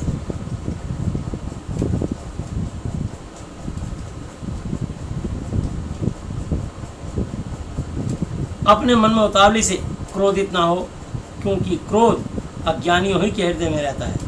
यह ना कहना कि बीते दिन इनसे क्यों उत्तम थे, क्योंकि यह तू बुद्धिमानी से नहीं पूछता। बुद्धि बपौती के साथ अच्छी होती है, परंतु जीवित रहने वालों के लिए लाभकारी है। हालेलुया। बपौती मतलब बाप दादाओं की प्रॉपर्टी से अच्छा बुद्धि होती है। हालेलुया। क्योंकि बुद्धि की आड़, रुपए की आड़ का काम देता है। रुपया फेल हो जाएगा पर बुद्धि फेल नहीं होगी। परंतु ज्ञान की श्रेष्ठता यह है कि बुद्धि से उसके रखवाले के जीवन की रक्षा होती है। परमेश्वर के काम पर दृष्टि कर जिस वस्तु को उसने टेढ़ा किया उसे कौन सीधा कर सकता है। हालेलुया। जब लाइफ में आपके प्रॉब्लम आएगी तो परमेश्वर के काम पर दृष्टि कर। कोई भी अगर लाइफ में क्रिटिकल प्रॉब्लम हो गई है, बहुत क्रिटिकल समस्या आ गई है कि समझ नहीं आ रहा है बीमारी या प्रॉब्लम क्यों आई, तो बाइबल में 14 आयत में लिखा है, ध्यान से सुनना। सुख के दिन सुख मान और दुख के दिन सोच। सुख के समय सुख मान, दुख के दिन सोच। बिस्तर बड़ा बड़ा सोच कि मैंने क्या क्या पाप किए, कितनों से गुनाह किए, कितने गलती करी, कितनों का दिल दुखाया, कितनों की चोरियां करी, कहाँ का हेरा फेरी करी, मैंने कितने लोगों को चूना लगाया अपनी ज़िंदगी भर, जवानी भर। अपने सारे पाप इस तरह रिलेटेड याद आएंगे आपको। एक जीवन एक प्रोजेक्टर, एक रील की तरह घूमेंगे और आप परमेश्वर से तुरंत माफ़ी मांगेंगे। और जैसे ही आप माफ़ी मांगेंगे परमेश्वर देखेंगे स्वर से कि ये पश्चाताप कर रहा है। फिर तो काम 3:19 में लिखा, मन फिराओ लौट आओ कि तुम्हारे पाप मिटाए जाए, ताकि प्रभु के सम्मुख उसके सामने विश्रांति की, चैन, सुकून, रेस्ट, रिलीफ, आराम के दिन आए, वरना मृत्यु तो पक्की है। जैसे ही आप माफ़ी मांगोगे और सबको माफ़ कर दोगे, उसी समय स्वर्ग से आपकी माफ़ी खुल जाएगी। स्वर्ग और पृथ्वी का परमेश्वर तुम्हारे पर दया करके सारी दुष्ट आत्माओं को, बीमारियों को मेल्ट कर देगा। बाइबल अध्ययन करा दो। और जो पढ़े लिखे लोग नहीं हैं, अनपढ़ हैं, मैं चाहता हूँ कि वो लोग बाइबल को सुना करें। आजकल तो सब स्मार्टफोन है, इसमें रिकॉर्डिंग हो सकती है, आप वचन सुन सकते हो। मैं आपको बताना चाहता हूँ कि आप, बहुत सारी गवाहियाँ हैं, बहुत सारे भजन हैं, बहुत कुछ है, लेकिन जो वचन में ताकत है वो कहीं नहीं। हालेलुया। सारे भजन इस वचन से बनते, सारी गवाहियाँ इस वचन से बनती, सारे चमत्कार इस वचन से होते, और वचन ही परमेश्वर है, श्रेष्ठ है।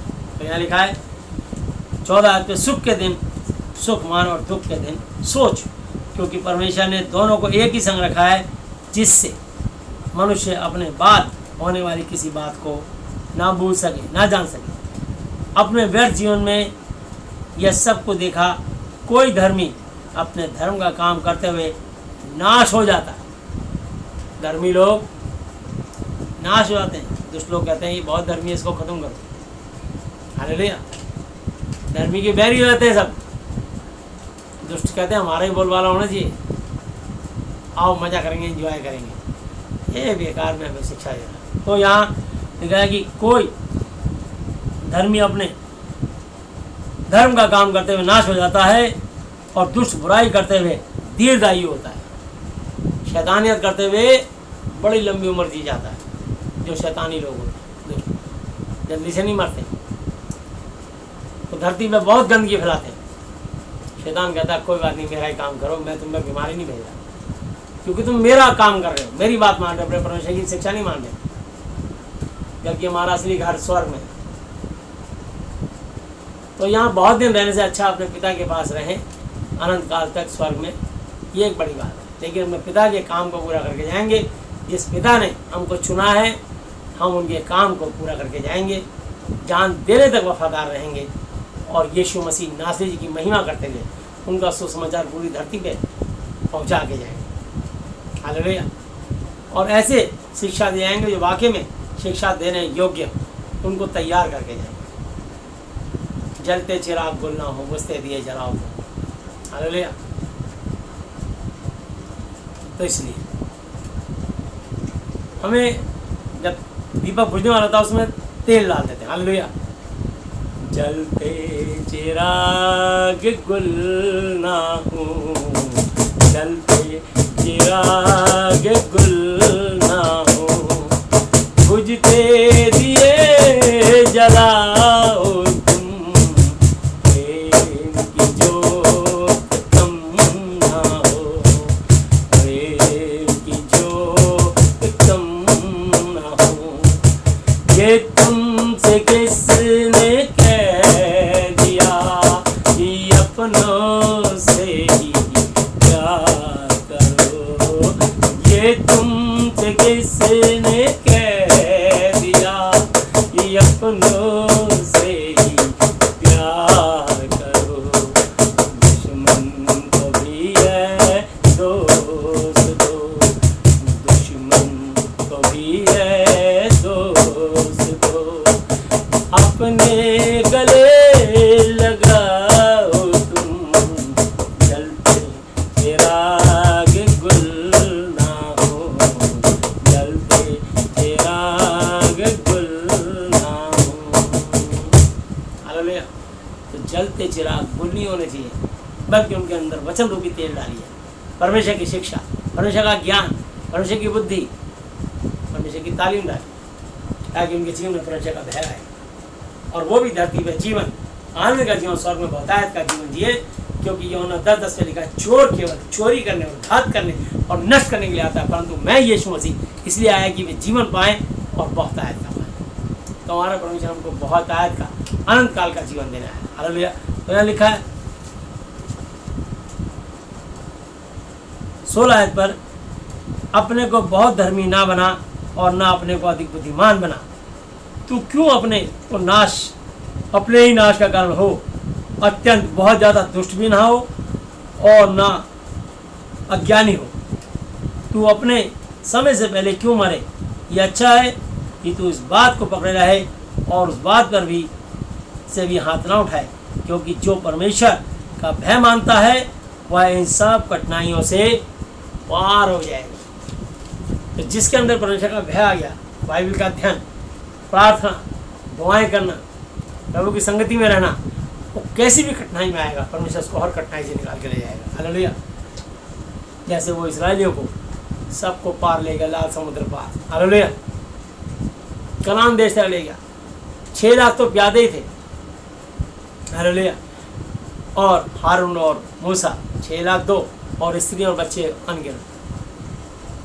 तो मैं आपको बताना चाहता हूँ, इतने लाखों लोगों को लेके जाना सुरक्षित, अंत में 2 ही लोग पहुँच पाए।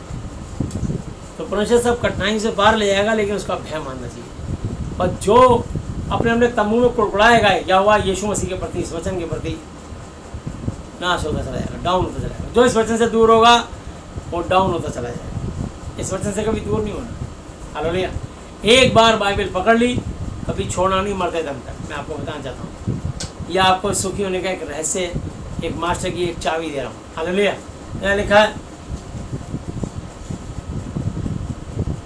बुद्धि ही से नगर के 10 हाकिमों की अपेक्षा बुद्धिमान को अधिक सामर्थ्य प्राप्त होती है। निस्संदेह पक्का पृथ्वी पर कोई ऐसा धर्मी मनुष्य नहीं जो भलाई ही करे और जिससे पाप ना हुआ। ऐसा कोई नहीं है जिससे कभी पाप ना हो। हालेलुया। या भलाई करता रहे, बुराई भी हो जाती है और पाप भी हो जाता है। इसलिए तो हम मनुष्य हैं, वो परमेश्वर है। हम पृथ्वी पर हैं, वो स्वर्ग में। इसलिए तेरे वचन थोड़े ही, बातें करने में उतावली ना कर। हालेलुया। और मैं एक आखिरी वचन पढ़ूंगा, मत्ती की पुस्तक और उसका 12 अध्याय और उसकी 35, 36, 37 और 43, 44, 45, ये 6 वचन पढ़ूंगा।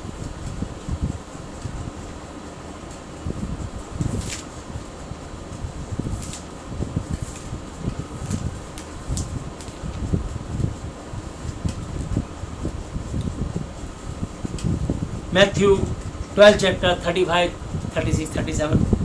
भला मनुष्य मन के भले भंडार से भली बातें निकालता है, बुरा मनुष्य बुरे भंडार से बुरी बातें निकालता है।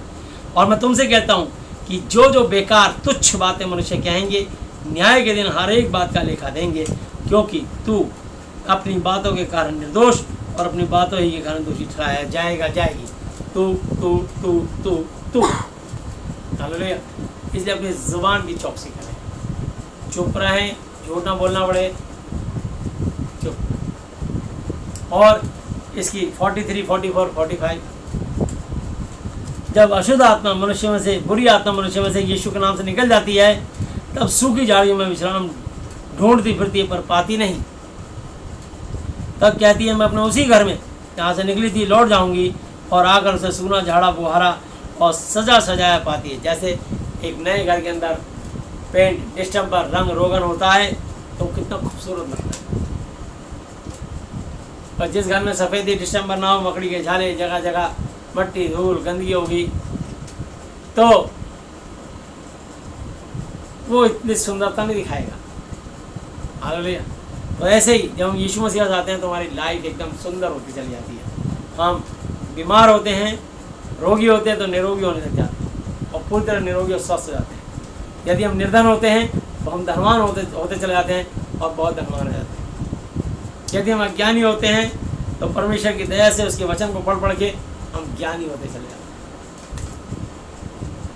तो परमेश्वर सचमुच लिखा है फिलिप्पियों 4 की 13 पे, और जो यीशु मसीह मुझे सामर्थ देता है उस यीशु के नाम में मैं सब कुछ कर सकता हूँ। हालेलुया। लिखा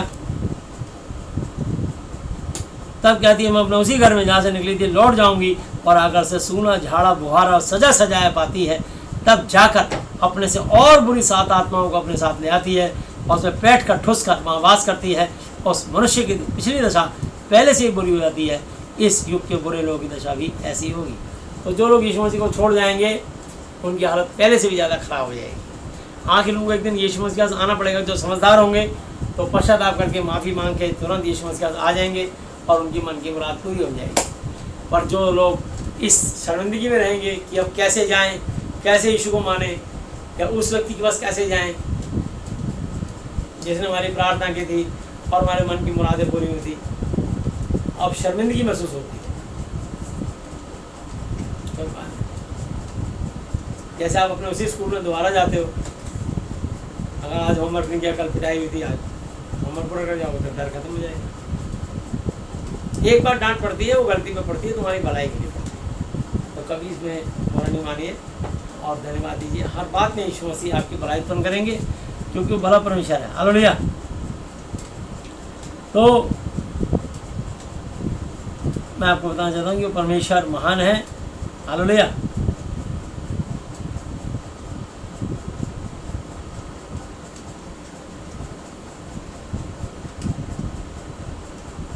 मैं बस इतना ही पढ़ना चाहूँगा। तो प्रभु यीशु मसीह अब तक केवल गीत वचन में पढ़े समझाने पर हम में से प्रत्येक को बताया से आशीष। आमीन। आइए हम लोग प्रार्थना में चलेंगे।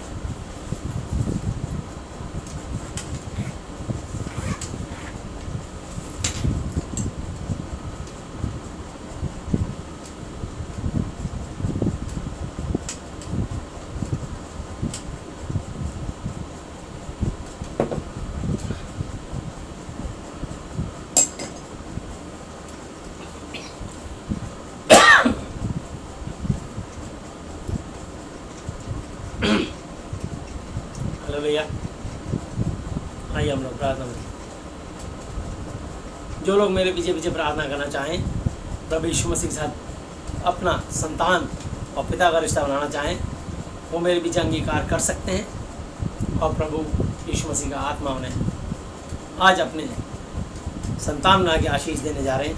हालेलुया। इच्छा हो तो अंगीकार कीजिए, ये फैसला आपका है। हर व्यक्ति अपने जीवन का खुद जज है। आइए। हे हमारे पिता, आप जो स्वर्ग में हैं, आपका नाम पवित्र माना जाए, आपका राज्य आए, आपकी इच्छा जैसी स्वर्ग में पूरी होती है वैसे पृथ्वी पर भी हो। हमारे दिन भर की रोटी आज हमें दें और जिस प्रकार हमने अपने अपराधियों को क्षमा किया है वैसे ही आप भी हमारे अपराधों को क्षमा करें और हमें परीक्षा में ना लाएं परंतु बुराई से बचाएं, क्योंकि राज्य और पराक्रम और महिमा सदा ही आपके हैं। मेरे प्रभु यीशु मसीह जी के नाम से आमीन। हालेलुया। प्रभु यीशु मसीह जी, आज मैंने आपके पवित्र वचन और नाम को सुना, इसलिए आपके पास आया हूँ, आपसे सहायता चाहता हूँ। प्रभु यीशु मसीह जी, आज मैं इस धरती पर अपने पूरे हृदय से अपने हर एक अपराधियों को क्षमा करता हूँ और आपसे प्रार्थना विनती और निवेदन करता हूँ कि आप भी मुझे और मेरे परिवार के हर सदस्यों को मानसिक चिंताओं से, आर्थिक समस्याओं से, शारीरिक बीमारियों से और हर तरह की अशुद्ध आत्माओं से आप आज़ाद, चंगा और स्वस्थ कीजिए। यीशु मसीह जी, आज मैं इस धरती पर अपने पूरे हृदय से अपने हर एक अपराधियों को क्षमा करता हूँ और आपसे प्रार्थना विनती और निवेदन करता हूँ कि आप भी मेरे पापों को, श्रापों को, गुनाहों को, गलतियों को, जानी और अनजानी भूलों को क्षमा कीजिए। यीशु मसीह जी, आज से आप ही मेरे पिता, गुरु और परमेश्वर, मैं आपका बेटा, चेला और विश्वासी हूँ। आपने मेरी प्रार्थनाएं सुनी और आशीषों को रिलीज़ किया और मेरे पापों को क्षमा किया। इसके लिए मैं आपको धन्यवाद देता हूँ। धन्यवाद पिता यहोवा जी, धन्यवाद प्रभु यीशु मसीह जी, धन्यवाद पवित्र आत्मा जी, मेरे प्रभु यीशु मसीह जी के नाम से आमीन। Hallelujah, hallelujah, hallelujah. बोलो प्रभु यीशु मसीह जी की जय। प्रभु यीशु मसीह जी की महिमा के लिए ताली। आइए हम लोग प्रार्थना में चलते हैं। प्यारे प्रभु यीशु मसीह नासरी जी, आप पवित्र पवित्र पवित्र प्रभु जी, मैं आपके पवित्र नाम से आता हूँ। धन्यवाद करता हूँ आज के इस दिन के लिए, समय के लिए, संगति के लिए। प्रभु जी, आपका वायदा है जहाँ 2 या 3 आपके नाम पर इकट्ठे होते हैं, आप उनके बीच में मौजूद होते हो। मत्ती 18:20 के अनुसार प्रभु जी, आपके वचन में लिखा रोमी 10:17 से विश्वास सुनने से, सुनना यीशु मसीह के वचन से होता है। आज जितना ही वचन का बीज बोया गया, प्रत्येक के जीवन में 1000 गुना फल आए। प्रभु यीशु मसीह नाथी जी, आपसे प्रार्थना विनती निवेदन करते हैं। आप दयालु, अनुग्रहकारी, विलम्ब से कोप करने वाले करुणा ध्यान परमेश्वर हो। आपने हम यूहन्ना 20:23 में आपने अपने दासों का अधिकार दिया है कि जिनके पाप तुम क्षमा करो, उनके लिए क्षमा किए गए, जिनके तुम रखे गए हैं। प्रभु जी, मैं प्रार्थना विनती निवेदन करता हूँ। प्रभु यीशु मसीह, स्वर्ग आपका सिंहासन, पृथ्वी आपके पाँव तले की चौकी है। इस समय प्रभु जी, मैं पूरी धरती पर जितनी भी कंट्रियाँ हैं, सब कंट्री, एक एक राष्ट्रपतियों को, प्रधानमंत्रियों को, उनके मंत्रिमंडल को और वहाँ पर निवास करने वाले एक निवासियों को आपके हाथों में सौंपता हूँ। इस समय विशेषकर कोरोना की स्पिरिट से सब लोग जो ग्रसित हैं, जो कंट्रियाँ प्रभु यीशु मसीह ग्रसित हैं, हम प्रार्थना करते हैं प्रभु यीशु मसीह, कोरोना की स्पिरिट से, इस बीमारी से लोग आज़ाद होने पाएँ और प्रभु यीशु मसीह देश और दुनिया से कोरोना ख़त्म करें। हम आपसे प्रार्थना करते हैं। महान प्रेशर, हम विनती करते हैं, हर कोरोना की स्पिरिट को खंडा करते हैं, तोड़ते हैं और यीशु के नाम से बांधते हैं। इसके अलावा कोई भी भाई बहन प्रभु यीशु मसीह कैंसर, किडनी, पैरालाइज, बोन में छेद, brain tumour, blood pressure, sugar, गठिया, एड्स, पायरिया, हार्ट में ऊपरी चक्कर, जितनी भी 39 तरह की दुष्ट आत्माएं हैं, उन सबको खंडा करते हैं, तोड़ते हैं। हर बीमारी से जो ग्रसित हैं उन्हें यीशु के नाम से आगे देते हैं। हर बीमारी से लोग आज़ाद होने पाएँ। प्रभु जी, जो ICU में, कोमा में, वेंटिलेटर में जिंदगी मौत से जूझ रहे हैं, उनको भी चंगाई दें। प्रभु जी, हम प्रार्थना करते हैं प्रभु जी, अपने भारत देश को, भारत के प्रभु जी राष्ट्रपति महोदय और प्रभु यीशु मसीह, उपराष्ट्रपति, प्रधानमंत्री और प्रभु यीशु मसीह, होम मिनिस्टर और प्रभु यीशु मसीह, प्रार्थना करते रक्षा मंत्री, प्रभु जी विदेश मंत्री और प्रभु यीशु मसीह, महान वित्त मंत्री, स्वास्थ्य मंत्री, कृषि मंत्री, रेल मंत्री, जितने भी मंत्रीगण हैं प्रभु यीशु मसीह, उन सबको आपके हाथों में सौंपते हैं। प्रार्थना करते हैं एक एक मंत्रीगण को और प्रभु जितने भी लोकसभा, राज्यसभा के MP हैं, उन सबको आपके चरणों पर लाते हैं। प्रभु जी, जो देश को संचालित करते हैं, प्रभु जी देश की महान प्रेशर, रक्षा सुरक्षा के दिन रात उनके हित में सोचते हैं। आपने उनको वहाँ बिठाया कि आपने कहा अपने राजाओं के जो अधीन है, प्रभु जी उनका आदर करो, उनके लिए प्रार्थनाएँ करो। प्रभु जी, जो भी जल सेना, थल सेना, वायु सेना अध्यक्ष हैं प्रभु जी हमारे देश के, उनके परिवारों को, उनकी सारी फोर्सेस को आपके लहू में डालते हैं। उन सब पर आपके आशीषों कोरोना से आज़ाद करें। इसके अलावा किसी और परेशानी से जूझ रहे हैं, उनको भी आज़ाद करें, सुरक्षित रखें और दीर्घ से तृप्त करें। प्रभु जी, हम प्रार्थना करते हैं जितने भी प्रभु यीशु मसीह चीफ जस्टिस, जितने जस्टिस हैं, जितने भी प्रभु यीशु मसीह महान प्रेशर, प्रार्थना करते हैं प्रभु यीशु मसीह जजेस हैं, जितने भी वकील हैं, महान प्रेशर इंजीनियर हैं, डॉक्टर्स हैं, नर्सेज हैं, उनके नीचे स्टाफ है, हेल्थ मिनिस्ट्री से जुड़ा हुआ, जितने भी पुलिस सहकर्मी हैं, प्रभु यीशु मसीह के कर्मचारी को, महान प्रेशर और उनके फोर्सेस को, और प्रभु यीशु जितने भी सफाई कर्मचारी हैं उनको, उनके महान प्रेशर सारे उनके परिवारों को, प्रभु जितने भी सिक्योरिटी गार्ड प्रभु यीशु मसीह उनके परिवार को सुरक्षित रखें। जितने IAS IPS हैं प्रभु यीशु मसीह उनको भी आपके हाथों सौंपते हैं। जितने भी प्रभु जी मुख्यमंत्री हमारे देश में प्रभु जी, सारे मुख्यमंत्री, सारे राज्यपाल, जितने MLA काउंसलर हैं उन सबको और उनकी रक्षा सुरक्षा के लिए आपसे प्रार्थना करते हैं प्रभु जी।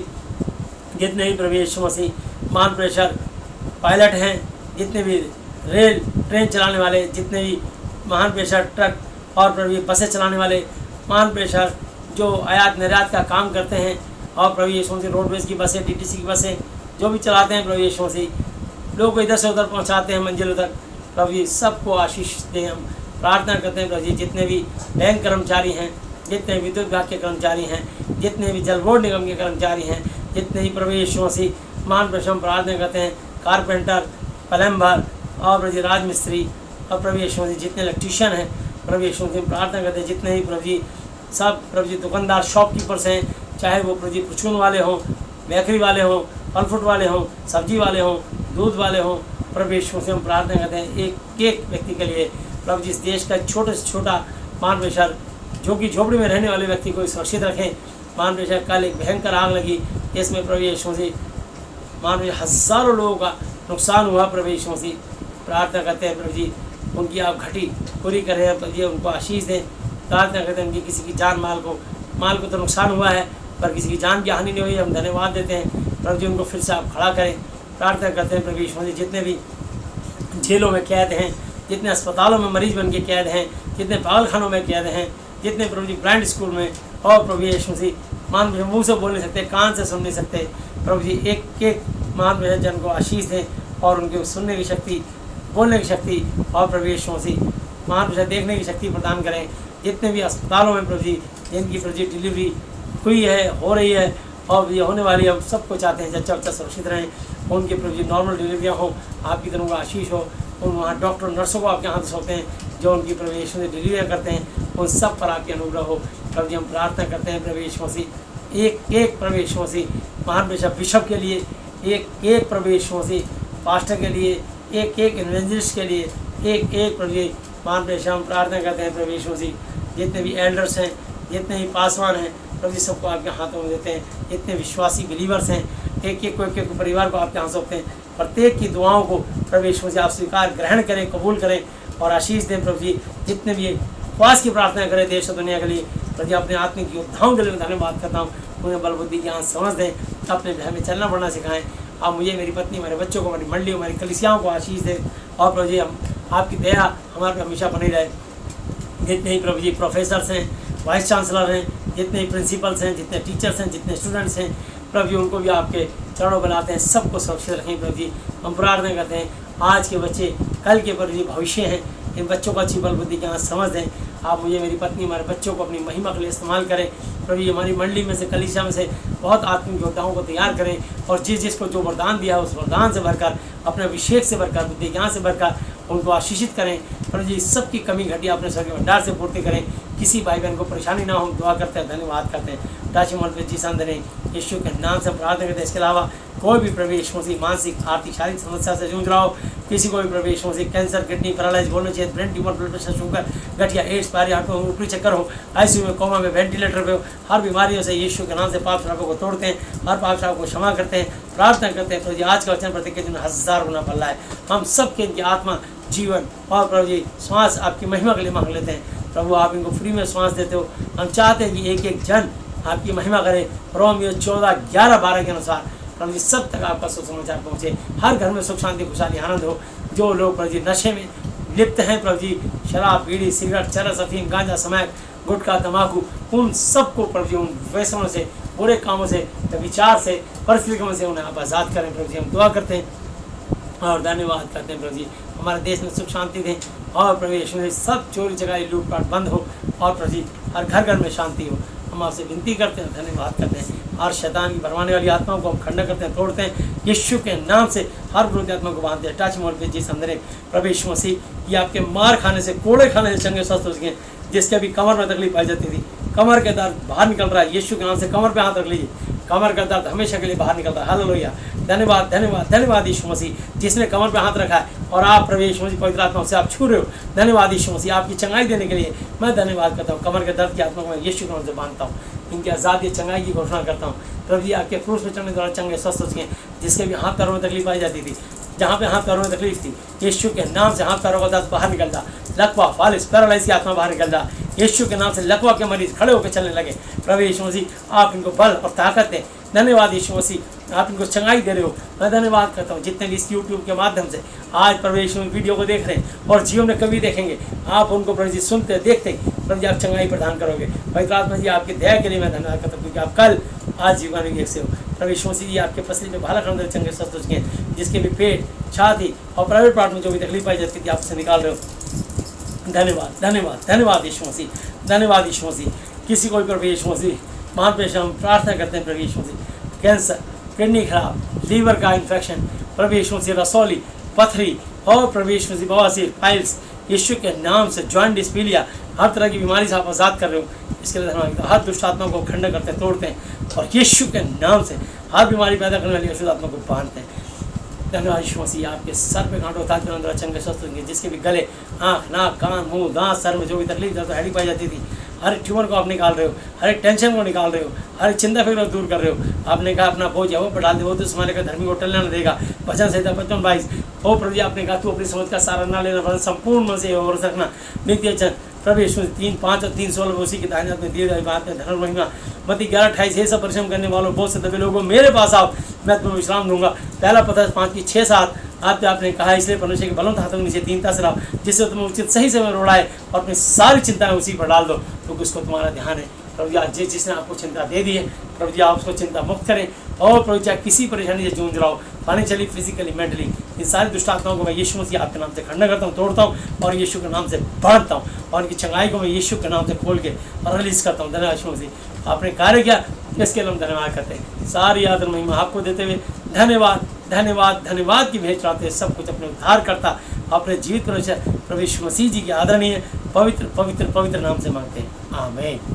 Hallelujah hallelujah hallelujah. बोलो प्रभु यीशु मसीह जी की जय। सबको जय यीशु मसीह की।